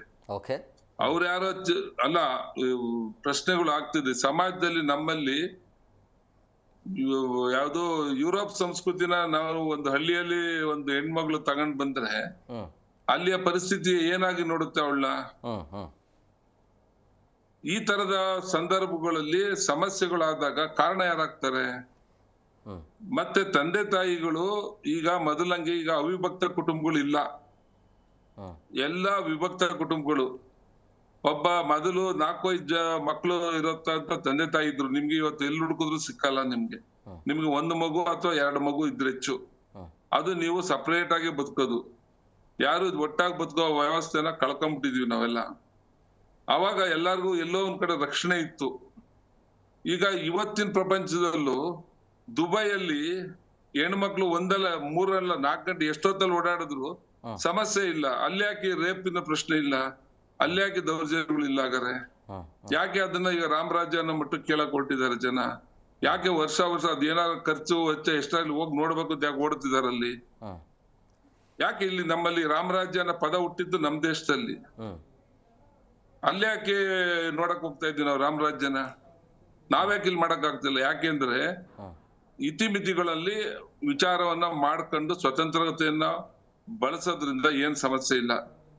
ಯಾವಾಗ್ಲೂ ನಾವು ಸ್ವೇಚ್ಛಾಚಾರಗಳಿಗೆ ಹೋದಾಗ ಸಮಸ್ಯೆಗಳಾಗಿದೆ. ಮತ್ತೆ ಎಜುಕೇಶನ್ ಕೊಟ್ಟಿದ್ದೇನಕ್ಕೆ ಅಂದ್ರೆ ವಿಶಾಲದ ಮನಸ್ಸನ್ನ ಬೆಳೆಸ್ಕೊಂಡು ಅತ್ತೆನ ತಾಯಿ ಅಂತ ಮಾಡ್ಕೊಳೋದು, ಸೊಸೆನ ಮಗಳಂತ ಮಾಡ್ಕೊಳ್ಳೋ ವಿಚಾರಗಳು ಬೆಳಿಲಿ ಅಂತ ಹೇಳಿ ಶಿಕ್ಷಣಗಳು ಹೆಣ್ಣು ಮಕ್ಳಿಗೆ ಜಾಸ್ತಿ ಆಗಿದ್ದ ವಿನಃ ನೀವು ಅತ್ತೆನ ಇನ್ನೂ ಕ್ರೂರವಾಗಿ ನೋಡೋದಂತಾಗ್ಲಿ, ಸೊಸೆನ ಇನ್ನೂ ಕ್ರೂರವಾಗಿ ನೋಡೋಂಥದ್ದಾಗ್ಲಿ, ಆ ತರದಕ್ಕೋಸ್ಕರ ಶಿಕ್ಷಣನ ನೀವು ತಗೊಂಡಿದ್ದಾದ್ರೆ ಯಾರ್ದು ತಪ್ಪು? ಇವತ್ತು ಯಾಕೆ ಅದು ಪ್ರಶ್ನೆ ಆಗ್ತಾ ಇದೆ? ಮೊದಲು ಹೆಣ್ಮಕ್ಳು ಯಾರ್ ಗಂಡನ್ ತೋರ್ಸಿದ್ರೆ ತಂದೆ ತಾಯಿ ಹೇಳಿದ್ ಗಂಡನ್ಗೆ ತಾಳಿ ಕಟ್ಸ್ಕೊಂತಿದ್ರು. ಆ ಕಾಲನು ನಾವು ನೋಡಿದೀವಿ. ಇವತ್ತು ಒಂದ್ ಮಿನಿಮಮ್ SLC ಅಥವಾ PUC ಆಗಿರೋ ಹೆಣ್ಮಕ್ಳು ಎಲ್ಲಾ ಮನೆಗಳಲ್ಲೂ ಸಿಗ್ತಾರೆ. ಅವರು ಚಾಯ್ಸಸ್ ಜಾಸ್ತಿ ಆಗಿದೆ. ಇವತ್ತು ಯಾವುದೇ ಹಳ್ಳಿ ಹುಡುಗ ರೈತ 1000 ಗಿಡ ತೆಂಗಿನ ಗಿಡ ಇರ್ಲಿ, 2000 ಅಡಕೆ ಗಿಡ ಇರ್ಲಿ, ಅವನ್ನ ಮದ್ವೆ ಆಗಕ್ಕೆ ಇಷ್ಟ ಪಡೋದಿಲ್ಲ.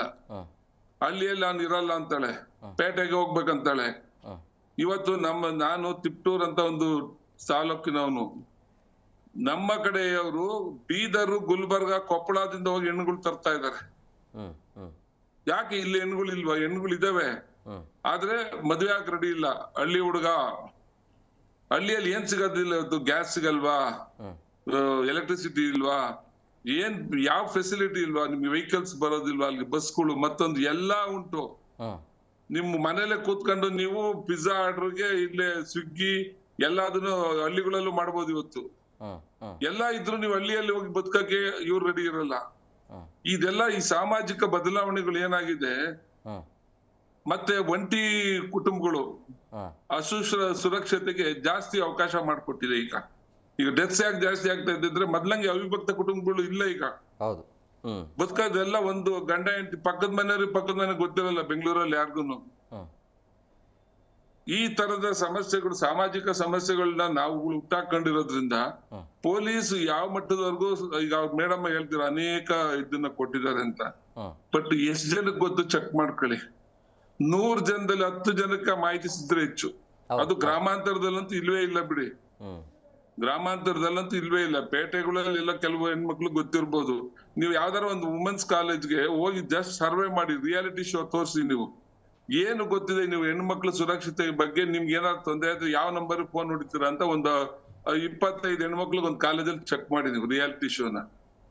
ಎಷ್ಟು ಹೆಣ್ಮಕ್ಳು ನಿಮ್ಗೆ ಹೇಳ್ತಾರ ಕೇಳಿ. ಹೌದು ಹೌದು, ಅದ್ರ ಬಗ್ಗೆ ಜಾಗೃತಿನೇ ಇಲ್ಲ ಅಂದ್ಮೇಲೆ ಎಲ್ಲಿ ಗೊತ್ತಿರುತ್ತೆ ಅವ್ರಿಗೆ. ಬರೋದಿಲ್ಲ, ವಿಚಾರದ ಬಗ್ಗೆ ಜಾಗೃತಿ ಕೊಡ್ತಾರೆ, ಜಾಹೀರಾತು ನೀಡ್ತಾರೆ. ಇಲ್ಲ ಆಗೋದಿಲ್ಲ. ಅವ್ರು ಕೇಳಕ್ಕೂ ರೆಡಿ ಇರಲ್ಲ. ಅದೆಲ್ಲ ಕೇಳಕ್ಕೂ ರೆಡಿ ಇರೋದಿಲ್ಲ. ನೀವೇನಾದ್ರು ಕಾಲೇಜಲ್ಲಿ ಈ ಜಾಗೃತಿ ಸಮಾವೇಶ ಅಂತ ಮಾಡಿ, ಎಷ್ಟು ಮಕ್ಳು ಅಲ್ಲಿ 2000 ಮಕ್ಳಿದ್ರೆ ನಿಮ್ಗೆ 500 ಮಕ್ಳು ಕೂತಿರ್ತಾರ ಇಲ್ವಾ ಅಲ್ಲಿ ಕೇಳಕ್ಕೆ. ನಿದ್ದೆನೂ ಮಾಡ್ತಾ ಇರ್ತಾರೆ, ಅವ್ರಿಗೆ ಇಷ್ಟನೂ ಕೊಡೋದಿಲ್ಲ. ಅವ್ರು ಹೇಳ್ತಾರೆ 11 ಗಂಟೆಗೆ ಗಂಡ್ ಮಕ್ಳು ಹೋಗ್ತಾರೆ, ಹೆಣ್ಮಕ್ಳು ಏನಕ್ಕೆ ಹೋಗ್ಬೇಕು. ಅದ್ರ ಬಗ್ಗೆ ಮಾತಾಡ್ತೀನಿ ಮನಿತಾ ಮೇಡಮ್ ಹತ್ರ. ಹೋಗ್ಬೇಕಂತಲ್ಲಮ್ಮ, ಅಷ್ಟೊತ್ತಿಗೆ ಅವಳು ಬರ್ಲಿ ಬಿಡು ಅಂತ ಹೇಳ್ಬಾರ್ದು ಅಂತ ಹೇಳಿದ್ ನಾನು. ಅಲ್ಲ ಸರ್, ಸಾಫ್ಟ್ವೇರ್ ಅಲ್ಲಿ ಕೆಲಸ ಮಾಡೋರು ಅವರು ಇವರು ಇರ್ತಾರೆ ಅಂತೇವ್ರು 11 ಗಂಟೆಗೂ ಬರ್ಬೇಕು, 12 ಗಂಟೆಗೂ ಬರ್ಬೇಕು. ಆದ್ರೆ ಅವ್ರ ಸುರಕ್ಷತೆ ಯಾವ ರೀತಿ ಇರುತ್ತೆ? ಹಂಗಲ್ಲ. ನೀವು ಸ್ವಲ್ಪ ಅರ್ಥ ಮಾಡ್ಕೊಳ್ಳಿ. ನಾನ್ ಹೇಳ್ತಾ ಇರೋದು ಏನು ಅಂದ್ರೆ, ಮಗ ಏನಕ್ಕ ಅವನು ಹುಡುಗ ಗಂಡು ಹುಡುಗ 12 ಗಂಟೆಗೋ 1 ಗಂಟೆಗೋ ಬರ್ತಾನೆ ಇದ್ರೆ ಮಗಳೂನು ಬರ್ಲಿ ಬಿಡು ಅಂತ ನಾವ್ ಅನ್ಕೊಳ್ಳೋದಲ್ಲ. ಸರಿಯಲ್ಲ ಅಂತ ಹೇಳಿದಷ್ಟೇ. ಡ್ಯೂಟಿಗೆ ಹೋಗಿ ಬರೋಳಿಗೆ ಯಾರಮ್ಮ ಬೇಡ ಅಂತಾರೆ? ಅದಕ್ಕೆ ಸೇಫ್ಟಿ ಇದೆ. ಕಾರಲ್ಲಿ ಕರ್ಕೊಂಬರ್ತಾರೆ, ಕ್ಯಾಬಲ್ಲಿ ಕರ್ಕೊಂಬರ್ತಾರೆ, ಕರ್ಕೊಂಡು ಹೋಗ್ತಾರೆ. ಹೌದಲ್ವ? ಕ್ಯಾಬ್ ಅವರೇ ಆಗಿ ಮಾಡ್ತಿದ್ದಾರೆ ಅಂತ ನಾನು ನಿಮ್ಗೆ ಉದಾಹರಣೆ ಕೊಟ್ಟಿದ್ದೀನಿ. ಆ ರೀತಿಯ ಘಟನೆ ಆಗ್ತಾ ಇದೆ ಅಂತ ಹೇಳ್ತಾರೆ. ಎಸ್ ಮನಿತಾ ಮೇಡಮ್ ಅವರ, ಈಗ ಈ ಮಹಿಳೆಯರನ್ನ ಆ ಕುಟುಂಬಸ್ಥರು ಯಾಕೆ ಈ ರೀತಿಯಾಗಿ ನೋಡ್ತಾರೆ ಅಂತ ಹೇಳಿ, ಏನಂದ್ರೆ ಆ ಕುಟುಂಬಸ್ಥರಿಗೆ ಏನ್ ಹೇಳಕ್ ಇಷ್ಟಪಡ್ತೀರಾ? ಅದೇ ಸರ್, ನಮ್ಮ ಮನಸ್ಥಿತಿ ಇವತ್ತು ಒಬ್ರು ಲೇಡಿ ಪೊಲೀಸ್ ಇದಾರೆ ಅಂತಂದ್ರೆ ಓಕೆ, ಸುರಕ್ಷಿತವಾಗಿದೆ, ಹೋಗ್ಬಿಟ್ವಾ ಅಂತಾರೆ. ಲೇಡಿ ಕ್ಯಾಬ್ ಡ್ರೈವರ್ ಇದ್ರೆ ಓ ಬಹಳ ಚೆನ್ನಾಗಿದೆ ಅಂತ.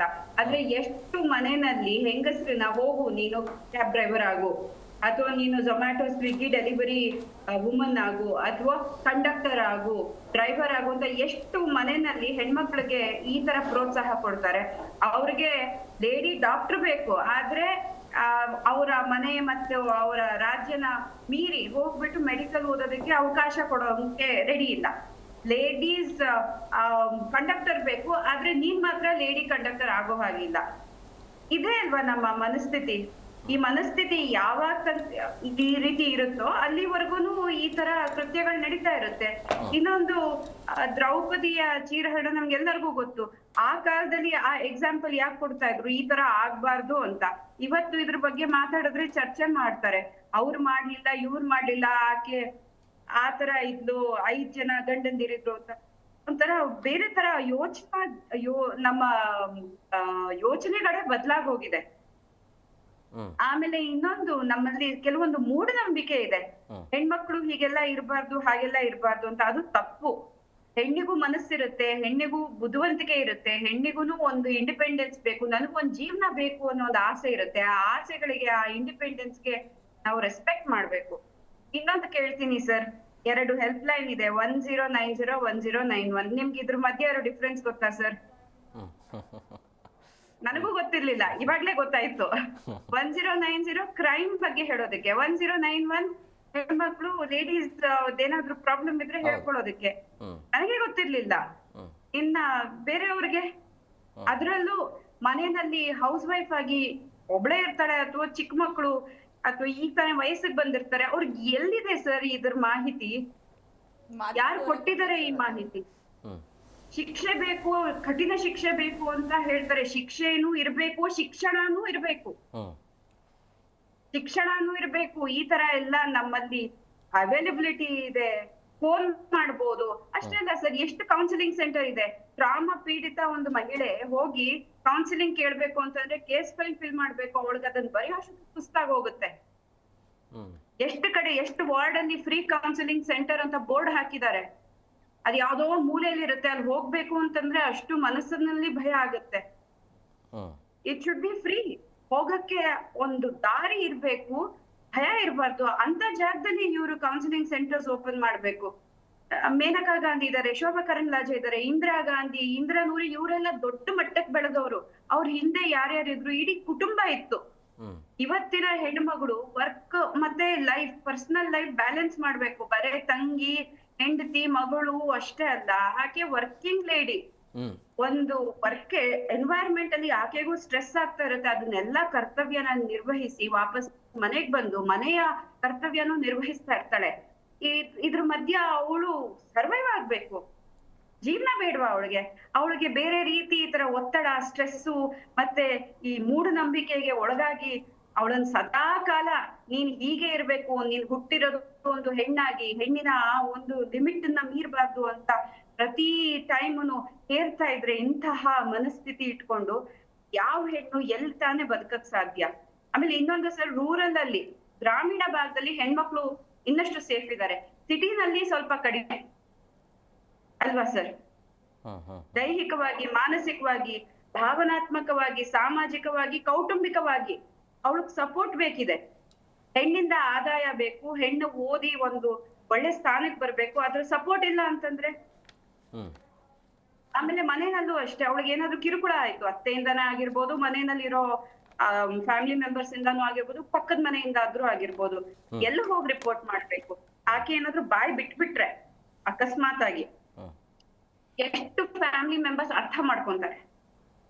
ಆಯ್ತು, ಏನ್ ಹೇಳ್ತಾರೆ ಗೊತ್ತಲ್ಲ, ಅವ್ರದೆಲ್ಲ ತಪ್ಪು, ನಿಂದೆ ಎಲ್ಲೋ ತಪ್ಪಿರ್ಬೇಕು, ಅದಕ್ಕೆ ಆ ವ್ಯಕ್ತಿ ನಿನ್ ಜೊತೆ ಈ ರೀತಿ ವರ್ತನೆ ಮಾಡ್ದ ಅಂತ ಅವಳನ್ನ ಅರ್ಥ ಮಾಡ್ಕೊಳ್ಳೋರು ಯಾರಿದ್ದಾರೆ? ಇನ್ನು ನಮ್ ಸಮಾಜದಲ್ಲಿ ತಪ್ಪಾಯ್ತು ಅಂತಂದ್ರೆ, ಹೆಣ್ಣಿಗೆ ಒಂದು ಪರಿಸ್ಥಿತಿ ಬಂತು ಅಂದ್ರೆ ಅವಳದ್ದೇ ಎಲ್ಲೋ ತಪ್ಪಿದೆ ಅನ್ನೋ ಮನೋಭಾವ ತುಂಬಾ ಗಟ್ಟಿಯಾಗಿದೆ ಸರ್. ಅದು ಬದಲಾಗೋ ತನಕ ನಮ್ಗೆ ಓಕೆ ಮಾತಾಡ ಹಾಗೆ ಸಂಪರ್ಕದಲ್ಲಿರಿ. ಬ್ರೇಕ್ ತಗೊಂಡು ಬಂದ್ಬಿಡ್ತೀನಿ, ಬ್ರೇಕ್ನ ಸಮಯ ಆಗಿದೆ. ಪ್ರಮುಖವಾಗಿ ಮಹಿಳೆಯರ ಮೇಲೆ ಅಥವಾ ಹುಡುಗಿಯರ ಮೇಲೆ ಆಗ್ತಾ ಇರುವಂಥ ಹಿಂಸಾಚಾರ ಇದೆಯಲ್ಲ, ಇದು ಅಷ್ಟೇ ಅಲ್ಲ, ಹೆಣ್ಣು ಭ್ರೂಣ ಹತ್ಯೆಯೂ ಕೂಡ ಒಂಥರ ಹಿಂಸಾಚಾರನೇ ಇದು. ಜೊತೆಗೆ ಪ್ರಮುಖವಾಗಿ ಇದನ್ನು ತಡೆಗಟ್ಟುವಂಥ ಕ್ರಮಗಳೇನು? ಅಂಜನಾ ಮೇಡಮ್ ಅವರು, ಈಗ ಹೆಣ್ಣು ಮಕ್ಕಳು ಇಲ್ಲ ಅಂತಂದರೆ ಈ ಭೂಮಿ ಮೇಲೆ ಯಾರೂ ಇಲ್ಲ, ಕರೆಕ್ಟ್ ಅಲ್ವಾ? ಆದರೆ ನೋಡುವಂಥ ದೃಷ್ಟಿಕೋನ ಇದೆಯಲ್ಲ, ಅದನ್ನು ಯಾರು ಬದಲಾವಣೆ ಮಾಡಬೇಕು, ಎಲ್ಲಿಂದ ಕಲಿಬೇಕು ಅಂದರೆ ಯಾರು ಕಲಿಬೇಕು ಅಂತೇಳಿ, ಅಂದರೆ ಹುಡುಗರನ್ನ ಹಾಕೊಂಡೇ ಹೇಳ್ತಾ ಇದೆ, ಅಂದರೆ ನೋಡುವಂಥ ದೃಷ್ಟಿಕೋನ ಹೇಗಿರಬೇಕು ಗೊತ್ತಿರುತ್ತೆ. ಹೆಣ್ಣು ಇಲ್ಲ ಅಂತಂದರೆ ಈ ಪ್ರಪಂಚನೇ ಇಲ್ಲ ಅಂತ. ಆದರೆ ಆ ಹೆಣ್ಣು ಮಗಳಿಗೆ ಆಗ್ತಾ ಇರುವಂಥ ಅನ್ಯಾಯಗಳು, ದೌರ್ಜನ್ಯಗಳನ್ನು ನೋಡಿದಾಗ ನಮಗೂ ಕೂಡ ಬೇಸರ ಆಗುತ್ತೆ. ಹೌದು, ಏನು ಮಾಡಬೇಕು ಅಂತ ಈಗ ಅನ್ಸುತ್ತೆ ನನಗೆ.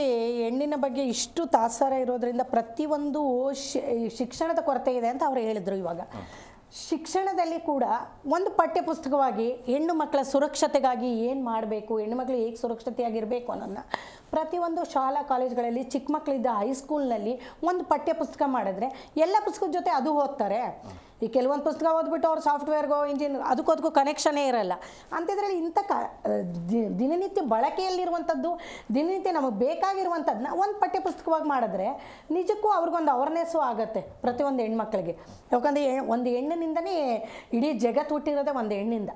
ಆ ಹೆಣ್ಣಿನ ಸೃಷ್ಟಿಯಿಂದನೇ ಒಂದು ಗಂಡ ಆಗಿರ್ಬೋದು, ಅವನ ಗಂಡ ಆಗಿರ್ಬೋದು, ಅಣ್ಣ ಆಗಿರ್ಬೋದು, ತಮ್ಮ ಆಗಿರ್ಬೋದು, ತಂಗಿ, ಅಣ್ಣ ತಮ್ಮದಿರು ಯಾರಾದರೂ ಆಗಿರ್ಬೋದು, ಅವರನ್ನು ಕೆಟ್ಟ ದೃಷ್ಟಿಲಿ ಇವತ್ತು ನೋಡ್ತಿದ್ದಾರೆ ಅಂದರೆ ಈ ಒಂದು ಬೆಂಗಳೂರಿನಲ್ಲಿ ಪ್ರತಿಯೊಬ್ಬರು ಹೆಣ್ಮಕ್ಳು ದುಡಿಲೇಬೇಕಾಗುತ್ತೆ. ಯಾಕಂದರೆ ಈಗಿನ ಖರ್ಚು ವೆಚ್ಚದಲ್ಲಿ ಜನ ಮನೆ ತೂಗ್ಸೋಕ್ಕೆ ತುಂಬ ಕಷ್ಟ ಇರುತ್ತೆ. ಇಂಥ ಸಂದರ್ಭದಲ್ಲಿ ಹೆಣ್ಣು ಆಚೆ ಹೋಗಿ ದುಡಿಲೇಬೇಕು. ಮನೇಲಿ ಕೂತಿದ್ರೆ ಆ ಎರಡು ಗಂಡು ಮಕ್ಕಳಿಗೆ ಓದಿಸೋಕ್ಕಾಗಲಿ, ಹೆಣ್ಮಕ್ಳಿಗೆ ಓದಿಸೋದಾಗಲಿ ತುಂಬ ಕಷ್ಟ ಇದೆ. ಅಂಥ ಪರಿಸ್ಥಿತಿಯಲ್ಲಿ ಬೆಳಗ್ಗೆ ಹೋಗಿ ಸಂಜೆ ಬರಬೇಕಾಗುತ್ತೆ. ಅವರ ಸುರಕ್ಷತೆ ಯಾವ ರೀತಿ ಇರುತ್ತೆ? ಗಂಡು ನೋಡುವಂಥ ದೃಷ್ಟಿ ಬದಲಾವಣೆ ಆಗಬೇಕು. ಯಾಕೆಂದರೆ ಎಲ್ಲರನ್ನೂ ಕಾಮದೃಷ್ಟಿಲಿ ನೋಡ್ಲಿಕ್ಕೆ ಸಾಧ್ಯ ಇಲ್ಲ ಅಲ್ವಾ? ಪ್ರತಿಯೊಬ್ಬರು ಕಾಮದೃಷ್ಟಿಲಿ ನೋಡೋಕ್ಕಾಗತ್ತಾ? ಅವರು ತನ್ನ ತಾಯಿನೇ ಅವರು ಆ ದೃಷ್ಟಿಲಿ ನೋಡ್ತಾರೆ, ತನ್ನ ತಂದೆಯೇ ಆ ದೃಷ್ಟಿಲಿ ನೋಡ್ತಾರೆ. ಆ ಥರ ಅಂದರೆ ಅವ್ರಿಗೆಲ್ಲೋ ಆ ಮನಸ್ಥಿತಿ ಸರಿ ಇಲ್ಲ, ಅವರು ಮೆಂಟಲಿ ಏನೋ ಅವರಿಗೆ ಕಾಯಿಲೆ ಇದೆ ಅಂತ ನಾನು ಹೇಳಲಿಕ್ಕೆ ಇಷ್ಟಪಡ್ತೀನಿ. ಓಕೆ ಮೇಡಮ್, ಈಗ ಪ್ರಮುಖವಾಗಿ ಹೆಣ್ಣು ಭ್ರೂಣ ಹತ್ಯೆಯು ಕೂಡ ಒಂದು ಹಿಂಸಾಚಾರನೇ, ಹತ್ಯೆನೇ ಅದು. ಅಂದರೆ ಗಂಡು ಬೇಕು ಹೆಣ್ಣು ಬೇಡ ಅನ್ನೋದು ಯಾಕೆ ಈ ಮನಸ್ಥಿತಿ? ಯಾಕೆಂದರೆ ಮೊದಲಿಂದನೂ ಒಬ್ಬಳ ತಾಯಿ ತುಂಬ ದುಃಖ ಅನುಭವಿಸಿರ್ತಾಳೆ. ಈಗ ಯಾಕೆಂದರೆ ಈಗ ನಮಗೇನು ಓದ್ಕೋಬೇಕಂದ್ರೂ ಅದನ್ನು ಅವಕಾಶ ಕೊಟ್ಟಿರಲ್ಲ. ಯಾಕೆಂದರೆ ನೀನು ಹೆಣ್ಮಗಳು ಅಂತ. ನಮಗೆ ನೈಟಲ್ಲಿ ಕೆಲಸ ಮಾಡಬೇಕು ಅಂದರೆ ನಮ್ಗೆ ಅವಕಾಶ ಸಿಕ್ಕಲ್ಲ. ಬೇರೆ ಊರಿಗೋಗಿ ಜಾಬ್ ಮಾಡಬೇಕು ಅಂದ್ರೂ ಅವಕಾಶ ಕೊಡೋದಿಲ್ಲ. ಇದು ಸತ್ಯ ಆಯಿತು. ಯಾಕೆ ಅಂದರೆ ನೀನು ಅಷ್ಟು ದೂರ ಹೋದರೆ ಹೇಗಾಗುತ್ತೆ ಅಂತ ಭಯ ಪಟ್ಕೊತಾರೆ. ಈಗಲೂ ಸಾಕಷ್ಟು ಹೆಣ್ಮಕ್ಳು, ಈಗ ನನಗೆ ಗೊತ್ತಿರೋ ನಮ್ಮ ಸ್ನೇಹಿತರೆಲ್ಲ ಅವ್ರ ಮಗಳನ್ನ ಡಾಕ್ಟ್ರ್ ಓದಿಸ್ತಾ ಇದ್ದರೆ ಅವರೇ ಹೋಗಿ ಮನೆ ಖಾಲಿ ಮಾಡಿಕೊಂಡು, ಸ್ವಂತ ಮನೆ ಖಾಲಿ ಮಾಡಿಕೊಂಡು, ಮಕ್ಕಳ ಜೊತೆ PGನೂ ಮಾಡ್ದಲ್ಲೇ ರೂಮಲ್ಲಿ ಕೂತ್ಕೊಂಡಿದ್ದಾರೆ. ಯಾಕೆ ಅಂದರೆ ಅವ್ರಿಗೆ ಭಯ, ನನ್ನ ಮಗಳಿಗೆ ಏನಾಗ್ತದೋ ಅಂತ. ಅಷ್ಟು ಧೈರ್ಯ ತುಂಬಬೇಕು. ಆ ಥರ ಕೂತ್ಕೊಳ್ಳೋ ಬದಲು ಮಕ್ಕಳಿಗೆ ಧೈರ್ಯ ತುಂಬಿಟ್ಟು ಏನೇ ಆದ್ರೂ ನೀನು ಹೇಗೆ ಫೇಸ್ ಮಾಡಬೇಕು, ಒಬ್ಬರು ಜಾಗೃತಿಯಾಗಿರಬೇಕು. ಯಾಕೆಂದರೆ ನಾವು ಇಲ್ಲಿ ಇಟ್ಕೊಂಡಾಗ ಮೊಬೈಲ್ ಹಿಂಗೆ ಇಟ್ಕೊಂಡು ಹೋಗ್ತಾ ಇದ್ರೆ ರಸ್ತೆಯಲ್ಲಿ ಯಾರಾದ್ರೂ ಕಿತ್ಕೊಂಡು ಹೋಗಬೇಕಾಗುತ್ತೆ. ನಾವು ದೊಡ್ಡ ದೊಡ್ಡ ಮಾರ್ಕೆಟಲ್ಲಿ ಹೋದಾಗ ಕತ್ತಿಗೆ ಚೈನ್ ಕಿತ್ಕೊಂತಾರೆ ಅಂತ ನಾವು ಹುಷಾರಾಗಿರ್ತೀವಿ ತಾನೆ. ಚೈನ್ ಕಳ್ಳ ಇದ್ದಾನೆ ಅಂತ ಗೊತ್ತಿದ ಮೇಲೆ ನಾವು ಹುಷಾರಾಗಿ ಹೋಗ್ತೀವಿ. KR ಮಾರ್ಕೆಟ್ಗೆ ಅಂತ ಹೋದಾಗ ನಾವು ಡೈರೆಕ್ಟಾಗಿ ಹಾಗೆ ಹೋಗೋದಿಲ್ಲ, ಯಾವುದೇ ಹೆಣ್ಮಕ್ಳಾಗಲಿ. ಯಾಕೆಂದರೆ ನಮ್ಮ ಬಂಗಾರ ತುಂಬ ಕಾಸ್ಟ್ಲಿ ಅಲ್ವಾ, ಎಷ್ಟು ಹುಷಾರಾಗಿ ಇಟ್ಕೊತೀವೋ ಅದೇ ಥರನೇ ಪ್ರತಿಯೊಂದು ಹೆಣ್ಮಗಳು ಅವಳಿಗವಳು ಜಾಗೃತಿಯಾಗಿ ಎಲ್ಲ ಪ್ರಗತಿ ಇರಬೇಕು. ಬಟ್ ಆದ್ರೂ ಅವಳು ಜಾಗೃತೆನೂ ನೋಡ್ಕೋಬೇಕಾಗತ್ತೆ. ಅದನ್ನ ಪ್ರೀತಿ ಪಾತ್ರರಿಂದಲೇ ಕೊಲೆ ಆಗ್ತಾರೆ. ಹೌದು, ಅದನ್ನೇ ನಾನು ಹೇಳ್ತಾ ಇರೋದು. ಯಾಕೆಂದ್ರೆ ಈಗ ಯಾಕೆಂದ್ರೆ ನೋಡಿ, ವರದಕ್ಷಿಣೆ ಪಿಡುಗು ಹೋಗಿಲ್ಲ ಅಂತ ಹೇಳ್ತಾರೆ. ಈಗ ಯಾವುದೇ ಒಂದು ಮದುವೆ ಮಾಡಲಿ ಲಕ್ಷಾಂತರ ಖರ್ಚಲ್ಲಿ ಎಷ್ಟು ಜನ ತಂದೆ ತಾಯಿನೇ ಹೆಣ್ಮಕ್ಳೇ ಮಾಡ್ಕೋಬೇಕಾಗತ್ತೆ. ಓದಿಸ್ಲಿಕ್ಕೆ ಅವಳು ಖರ್ಚು ಕೊಡ್ಬೇಕಾ, ಒಂದು ಡಾಕ್ಟರ್ ಮಾಡ್ಬೇಕಂದ್ರೆ ಅವಳಿಗೆ ಖರ್ಚು ಹೆಣ್ಮಗಳನ್ನೇ ಕೊಡ್ಕೋಬೇಕಾ. ತಂದೆ ತಾಯಿ ಹುಡುಗರಿಗೆ ಎಷ್ಟು ಫೀಸೋ ಹೆಣ್ಮಕ್ಳಿಗೆ ಅಷ್ಟೇ ಫೀಸ್ ಕಟ್ತಾರೆ. ಆಮೇಲೆ ಅವ್ರಿಗೆ ಮದುವೆ ಮಾಡಬೇಕಾದ್ರೆ ಹೌದಲ್ವ ಅಂಜನವರೇ, ಹೆಣ್ಮಕ್ಳನ್ನೇ ಖರ್ಚು ಕೊಡಬೇಕಾಗತ್ತೆ. ಈಗಲೂ ಅಷ್ಟೇ ನಾವು ಹೆಣ್ಮಕ್ಳನ್ನೇ ನೋಡ್ಕೋಬೇಕಾಗತ್ತೆ. ಸೀರೆ ಇವರೇ ಕೊಡಬೇಕು, ಇವ್ರದೆಲ್ಲ ಪದ್ಧತಿ ಎಲ್ಲ ಹೆಣ್ಮಕ್ಳೇ ಮಾಡ್ಕೋಬೇಕಾಗತ್ತೆ. ಓಕೆ, ಆಮೇಲೆ ಹೌದು ಆಮೇಲೆ ಇಷ್ಟು ಕಾಸ್ಟ್ಲಿ ಎಲ್ಲರೂ ಎಷ್ಟು ಗ್ರ್ಯಾಂಡಾಗಿ ಮಾಡಿದ್ದಾರೆ, ಮಗಳ ಗ್ರ್ಯಾಂಡಾಗಿ ಮದುವೆ ಮಾಡಿಕೊಡಿ ಅಂತಾರೆ. ಮದುವೆ ಮಾಡಿ ಕೊಟ್ಟ ಮೇಲೆ ಹೆಣ್ಮಕ್ಳ ಸಂಪಾದನೆನ ತಂದೆ ತಾಯಿ ತೊಗೊತಾರ? ನೋಡಿ, ಯಾರೇ ಆಗಲಿ ಅವ್ರು ನನ್ನ ಮಗಳು ದುಡಿತಾ ಇದ್ದಾಳೆ, ನನಗೆ 1 ಲಕ್ಷ ಸಂಬಳ ಬರುತ್ತೆ ಅಂದರೆ ನಮ್ಮ ಅಪ್ಪ ಅಮ್ಮಂಗೆ ಹುಡುಗ ಕೊಟ್ಟಷ್ಟು ಹುಡುಗಿ ಕೊಡ್ಲಿಕ್ಕೆ ಆಗುತ್ತಾ? ಇನ್ನೂ ಸಮಾಜದಲ್ಲಿ ಬದಲಾವಣೆ ಆಗಲೇಬೇಕು. ಅದಕ್ಕೆ ಒಂದು ಮಾತು ಹೇಳ್ತೀನಿ ನಾನು. ದುಬೈನಲ್ಲಿ ಹೆಣ್ಮಕ್ಳಿಗೆ ತುಂಬ ಗೌರವ ಅಂತ. ನಾನು ದುಬೈಗೆ ಹೋಗಿದ್ದೀನಿ, ತುಂಬ ಗೌರವ ಕೊಡ್ತಾರೆ. ನಾನು 12 ಗಂಟೆ 1:30 2 ಗಂಟೆಲೆಲ್ಲ ಒಬ್ರು ಸೇಲ್ಸ್ಮ್ಯಾನ್ ಕರ್ಕೊಂಡೋಗಿ ನಮಗೆ ಪ್ರಾಡಕ್ಟ್ ಎಲ್ಲ ಕೊಡಿಸ್ತಾರೆ. ನಿಜ ಭಯ ಇಲ್ಲದೆ ನಾವು ಅವ್ರ ಜೊತೆ ಹೋಗ್ತೀವಿ. ಅಲ್ಲಿರುವಂಥ ಕಾನೂನು ನಮ್ಮ ದೇಶದಲ್ಲಿ ಯಾಕಿಲ್ಲ ಅಂತ ನಾನು ಕೇಳ್ತಿರೋದು. ಯಾಕೆಂದ್ರೆ ಅಲ್ಲಿದೆ, ಇಲ್ಲಿಲ್ವಾ? ಈ ಸಮಾಜ ಹೆಣ್ಮಕ್ಳು ಕೆಲವರು ಸ್ವತಂತ್ರಕ್ಕೂ ಸ್ವೇಚ್ಛಾಚಾರಕ್ಕೂ ಡಿಫರೆನ್ಸ್ ತಿಳ್ಕೊಬೇಕು ಸರ್. ಸರ್ ಹೇಳಿದ ಕರೆಕ್ಟ್. ಈಗ ಈ ಮಹಿಳೆಯರ ಮೇಲೆ ಆಗ್ತಾ ಇರುವಂತ ಹತ್ಯೆಯನ್ನ ತಡೆಗಟ್ಟುವಂತ ಕ್ರಮಗಳೇನು? ಯಾವಾಗ ರಾಮರಾಜ್ಯ ಆಗೋದು? ನೋಡಿ, ರಾಮರಾಜ್ಯದ್ದು ವಿಚಾರ ಚರ್ಚೆ ಆಗ್ತಾನೆ ಬಿದೆ ದೇಶದಲ್ಲಿ. ಇವತ್ತಿನ ಪ್ರಶ್ನೆ ಅಲ್ಲ. ಅಲ್ಲಿ ಒಂದು ರಾಜಪ್ರಭುತ್ವ ಇದೆ. ದುಬೈಯಲ್ಲಿ ರಾಜಪ್ರಭುತ್ವ ಇರೋದು, ಅಲ್ಲಿ ಪ್ರಜಾಪ್ರಭುತ್ವ ಅಲ್ಲ ಇರೋದು. ಅಲ್ಲಿ ರಾಜನ್ಗೆ ತೀರ್ಮಾನ ತಗೊಳೋದು. ಅಲ್ಲಿ ಆತ ತನ್ನ ರಾಜ್ಯದ ಏನು ಬಿಸ್ನೆಸ್, ಇಂಟರ್ನ್ಯಾಷನಲ್ ಲೆವೆಲ್ ಬಿಸ್ನೆಸ್ ಅನ್ನು ಮೇಂಟೈನ್ ಮಾಡೋದಕ್ಕೆ ಆತ ಸುರಕ್ಷತೆಯನ್ನ ಪ್ರಥಮವಾಗಿ ಕೊಡ್ಲೇಬೇಕಾಗಿದೆ. ಆ ದಿಕ್ಕಲ್ಲಿ ಅವರು ತುಂಬಾ ಕಠಿಣವಾದ ಕ್ರಮಗಳಿಗೆ ಯೋಚನೆ ಇಟ್ಟಿದ್ದಾರೆ. ಎಲ್ಲಾ ಕಡೆನೂ CCTV ಕವರೇಜ್ ಇದೆ. ಈವನ್ ಅವ್ರು ಒಂದು ಕಾರ್ ಹತ್ತಿದ್ರು, ಕಾರಲ್ಲಿ ಡ್ರೈವರ್ ಕ್ಯಾಮ್ರಾ ಎದುರಿಗೇನೆ ಒಂದು ಕ್ಯಾಮ್ರಾ ಅವ್ರಿಗಿರುತ್ತೆ. ಅದು ಪ್ಯಾಸೆಂಜರ್ ನ ವಾಚ್ ಮಾಡುವಂತ ಕ್ಯಾಮ್ರಾ. ಅದು ಎಲ್ಲ ಕಂಟ್ರೋಲ್ ಮಾನಿಟರಿಂಗ್ ಇರುತ್ತೆ. ಏನೇ ನಡೆದ್ರು ಅವನಿಗೆ ಸಿಗಾಕಂತೀನಿ ಅನ್ನೋದೊಂದು ಭಯ ಇದೆ. ಹಾಗಾಗಿ ಮತ್ತೆ ರಸ್ತೆ ಉದ್ದಕ್ಕೂ ನೀವ್ ಎಲ್ಲೇ ಹೋಗ್ಲಿ ಅದು ಕ್ಯಾಮ್ರಾ ಕ್ಯಾಚ್ ಆಗುತ್ತೆ. ಮತ್ತೆ ಅಲ್ಲಿ ರಾಜಪ್ರಭುತ್ವ ಇರೋದ್ರಿಂದ ಅಲ್ಲಿ ಯಾರು ಕ್ವಶನ್ ಮಾಡೋಂಗಿಲ್ಲ. ಅವ್ನು ಏನ್ ತೀರ್ಮಾನ ತಗಂತಾನೋ ಅದೇ ಮುಗೀತಲ್ಲಿ, ಅದೇ ಹೆಂಡತ. ಆ ತರದ ಒಂದು ವ್ಯವಸ್ಥೆ ಇರೋದ್ರಿಂದ ಅವನು ಈ ತರದ ಏನು ರೇಪು ಇದೆಲ್ಲ ಮರಣದಂಡನೆ ಅಲ್ಲಿ ಬೇರೆ ಇಲ್ಲ. ಕಲ್ಲೊಡು ಸಾಯಿಸೋದೋ, ಅದರ ಪಬ್ಲಿಕ್ ಅಲ್ಲಿ ನೇಣಾಕೋದೋ ಅದೆಲ್ಲ ಅಲ್ಲಿಯ ಒಂದು ಪದ್ಧತಿ. ಹಾಗಾಗಿ ಕ್ವಶನ್ ಮಾಡಕ್ ಆಗದಂತ ಪರಿಸ್ಥಿತಿಯಲ್ಲಿ ಇರೋದ್ರಿಂದ ಇಲ್ಲಾಗುತ್ತೆ. ನೀವು ನಮ್ ದೇಶದಲ್ಲಿ ಹಂಗಾಗುತ್ತಾ? ಈಗ ಕಸಬನ್ನು ತಂದು ಇಲ್ಲಿ ಬಂದು 200-300 ಜನ ಸಾಯಿಸಾಕಿ ಕೊನೆಗೆ ಸಿಗಾಕೊಂಡ ನಮ್ಮಲ್ಲಿ ಬಾಂಬೆಲಿ. ಅವನನ್ನ 8 ವರ್ಷ ಕಾದ್ರು. ಯಾವ್ದು ಕೋರ್ಟ್ ಇಂದು ಕೊನೆಗೆ ಅವ್ನ ಶಿಕ್ಷೆ ಆಗಕ್ಕೆ ಅನೌನ್ಸ್ ಆಗಿದ್ ಶಿಕ್ಷೆನ ಎಕ್ಸಿಕ್ಯೂಟ್ ಮಾಡಕ್ಕೆ 8 years ಬೇಕಾಯ್ತು. ಅದಕ್ಕೆ ಎಷ್ಟು ಖರ್ಚಾಯ್ತು ಗೊತ್ತಾ? 68 ಕೋಟಿ ರೂಪಾಯಿ ಖರ್ಚಾಯ್ತು ಅವ್ನಿಗೆ ಸೆಕ್ಯೂರಿಟಿ ಕೊಡೋದಕ್ಕೆ. ಇದು ನಮ್ಮ ಪ್ರಜಾಪ್ರಭುತ್ವ ವ್ಯವಸ್ಥೆಯ ಸಮಸ್ಯೆ. ಅರ್ಥ ಆಯ್ತಾ? ಕಾನೂನು ಏನೇ ಇರ್ಬೋದು, ನಿಮ್ಗೆ ಇಲ್ಲಪ್ಪ ದೊಡ್ಡ ರೇಪಿಸ್ಟ್ ಇದ್ದ, ನಿಮ್ಗೆ ಗೊತ್ತಿರ್ಬೇಕು. ಅವನು ರೆಡ್ಡಿ ಅಂತ ಉಮೇಶ್ ರೆಡ್ಡಿ, ಅವನಿಗೆ ಇವತ್ತಿಗೂ ಶಿಕ್ಷೆ ಆಗಿಲ್ಲ. ಇವತ್ತು ಅವನು ಅಪೀಲ್ ಅಲ್ಲಿ ಇದ್ದಾನೆ. ಅಪೀಲ್ ಅಲ್ಲ ನಾನು ಹೇಳ್ತೀನಿ ಕೇಳಿ. ಕಾನೂನನ್ನ ಯಾರು ಮಾಡಿರೋದು? ಎಲ್ಲ ನೀವು ಜನ ಸೇರ ಮಾಡಿರೋದು. ಅಲ್ಲ ಸರ್, ಜನ ನಾವು ಆರ್ಸ್ ಕಳ್ಸಿದೀವಿ ಸರ್, ಜನ ಆರ್ಸ್ ಕಳ್ಸಿದೀವಿ ನಾವು. ಅದೇನಮ್ಮ ನಾಳೆ ರಾಜಕೀಯ ವ್ಯಕ್ತಿಗಳನ್ನ ಆರ್ಸ್ ಕಳ್ಸಿದೀವಿ, ನಮಗ್ ಸುರಕ್ಷತೆ ಕೊಡಿ ಅಂತ ಆರ್ಸ್ ಕಳ್ಸಿರೋದು. ಅವರು ಕಾನೂನ ರಚನೆ ಮಾಡ್ತಾ ಇದಾರಲ್ಲ. ಕೇಳಿ, ನೀವು ನಾಳೆ MLA ಹೋಗಿ ಕೂತ್ಕೊಂಡ್ರು ನೀವು ಇದನ್ನೇ ಪ್ರಶ್ನೆ ಕೇಳ್ಕೋಬೇಕಾದ. ನಿಮ್ಮನ್ನೇ ಪ್ರಶ್ನೆ ಹೇಳ್ತೀನಿ ಕೇಳಿ. ನಾನ್ ಹೇಳ್ತಾ ಇರೋದು ಜನ ನೀವ್ ಆರಿಸಿರೋದೇ, ಅದ್ಯಾರು ಇದ್ ಮಾಡಿರೋದಲ್ಲ. ಮತ್ತೆ ಸಮಸ್ಯೆ ಕೋರ್ಟಿನ ಕೋರ್ಟ್ ಪ್ರೊಸೀಜರ್ ಅಲ್ಲಿ ಅದು ತುಂಬಾ ಡಿಲೇ. ನಮ್ ದೇಶದಲ್ಲಿ ಇವತ್ತು more than 5 lakhs cases high court, supreme court ಅಲ್ಲೇ ಪೆಂಡಿಂಗ್ ಇದಾವೆ. ಎಲ್ಲಿ ತೀರ್ಮಾನ ಆಗ್ತವೆ? ಸಾಲ್ವೇ ಆಗೋದಿಲ್ಲ. ಈ ಪ್ರಶ್ನೆಗಳು ಒಂದ್ ಕಡೆ ಇದೆ, ಅದು ಇರ್ಲಿ. ಮತ್ತೆ ನಾವು ಅಲ್ಲಿವರೆಗೂ ಚರ್ಚೆ ಮಾಡೋದಕ್ಕಿಂತ ಕೆಳಗಡೆ ಲೆವೆಲ್ ಅಲ್ಲೇ ಮಾಡಿ. ನಾನೇನು ಅವಾಗಲೇ ಹೇಳ್ತಾ ಇದ್ದೀನಿ, ಸ್ವಾತಂತ್ರ್ಯಕ್ಕೂ ಸ್ವೇಚ್ಛಾಚಾರಕ್ಕೂ ವ್ಯತ್ಯಾಸ ಇದೆ. ನಾವು ಮೊದಲು ಇದ್ದಂಗ ಅವಿಭಕ್ತ ಕುಟುಂಬಗಳಲ್ಲಿ ಬದುಕೋದನ್ನ ಕಲ್ತ್ಕೋಬೇಕು. ನಾವು ಸುತ್ತಮುತ್ತ ನಮ್ಮ ಹೆಣ್ಮಕ್ಳಿಗೆ ಎಲ್ಲೆಲ್ಲಿ ರಕ್ಷಣೆ ಸಿಗೋ ಅವಕಾಶ ಇದೆ ಅಲ್ಲೆಲ್ಲ ಅದ್ ಮಾಡೋದಿಲ್ಲ. ಇವತ್ತು ನಿಮ್ಮ ಹೆಣ್ಮಕ್ಳು ನಿಮ್ಮ ಅಕ್ಕಪಕ್ಕದಲ್ಲೇ ಇರ್ತಿದ್ರು, ಇವತ್ತೆಲ್ಲಿದ್ದಾರೆ? ಇವತ್ತು ಯಾವ್ದೋ ಸಾಫ್ಟ್ವೇರ್ ಇಂಜಿನಿಯರ್ಗೆ ಕೊಡ್ಬೇಕು, ಅವನ್ನೆಲ್ಲ ಅಮೆರಿಕಾದ ಅಲ್ಲೆಲ್ಲ ಇರೋನ್ ಬಂದು ಇಲ್ಲೆಲ್ಲ ಕೊಪ್ಪಳದಲ್ಲೋ ಬೀದರ್ ಅಲ್ಲೆಲ್ಲ ಇರ್ತಾನೆ. ನಿಮ್ ಆಸೆ ಇರುತ್ತೆ ಸರ್, ನೀವು ಕೂಡ ನಿಮ್ಮ ಹೆಣ್ಮಗಳನ್ನ ಒಳ್ಳೆ ಅಧಿಕಾರಿ ಕೊಡ್ಬೇಕು ಅನ್ನೋ ಆಸೆ ಇರೋದು ಪ್ರತಿಯೊಬ್ಬರಿಗೂ ಇರುತ್ತೆ. ಸ್ವೇಚ್ಛಾಚಾರವಾಗಿ ಏನ್ ಬೇಕಾದ್ರೂ ಮಾಡಿ ಸಮಾಜದಲ್ಲಿ ಅಂತ ಹೇಳಿಕ್ ಹೊರಡ್ತಿದ್ರೆ ನೀವು ಸ್ವಲ್ಪ ಬನ್ನಿ, ನಾನು ಹೇಳೋವರ್ಗು ಕೇಳಿ. ನಾನು ಕೇಳ್ತಾ ಇದ್ದೀನಿ ಸರ್, ಕೇಳ್ತಾ ಇದ್ದೀನಿ, ಅದಕ್ಕೆ ಆನ್ಸರ್ ಯೋಚನೆ ಮಾಡೋದು ಬೇಡ ಅಂತಿಲ್ಲ ನಾನು, ಆದ್ರೆ ಎಲ್ಲರೂ ಯೋಚನೆ ಮಾಡೋದ್ರಲ್ಲಿ ಕಷ್ಟ ಆಗುತ್ತಲ್ವಾ? ಖಂಡಿತ ಸರ್, ನಾವು ಯೋಚನೆ ಮಾಡ್ಬೇಕಲ್ವಾ?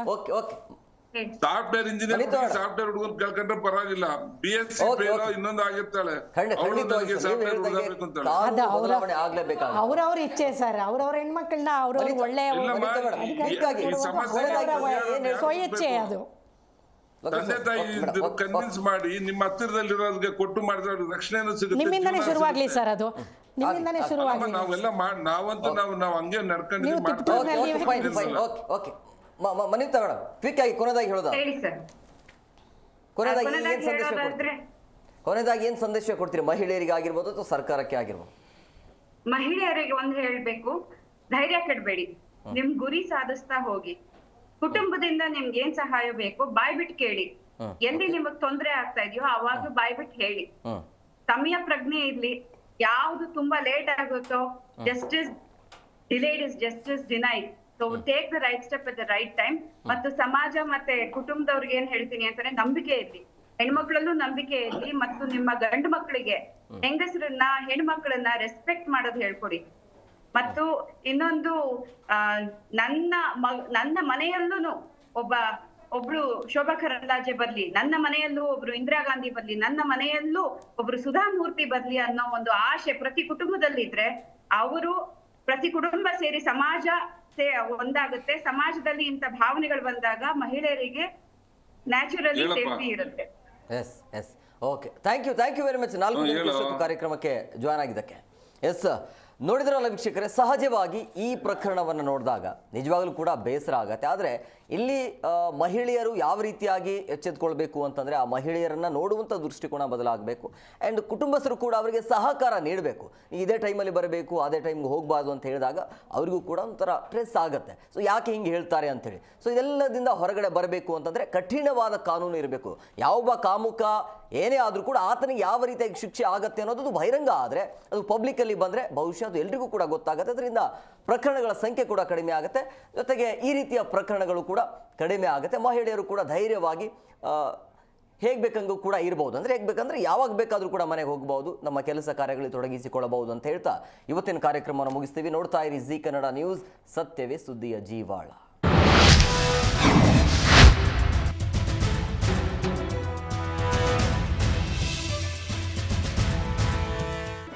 ಜಿ ಕನ್ನಡ ನ್ಯೂಸ್ ಈಗ ನಿಮ್ಮ ಮನೆಯಲ್ಲೇ ನೋಡಿ.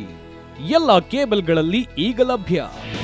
ನಿಮ್ಮ ನೆಚ್ಚಿನ ಜಿ ಕನ್ನಡ ನ್ಯೂಸ್ ಈಗ ಸನ್ ಡೈರೆಕ್ಟ್ ನಲ್ಲಿ number 292, Tata play number 1664, Jio TV number 1334, NXT digital number 30, in cable number 30, city networks 51, U digital number 162, GTPL number 17, Rockline telecommunications number 42, Shri Basaveshwara cable number 168, rural cable network 60, Vinayaka digital 57, Abhishek cable 821, city channel 53, Siddeshwara cable network 57, V4 digital Infotech 628, Surya digital networks 53, Gajanan digital number 836, Malnad infotech private limited number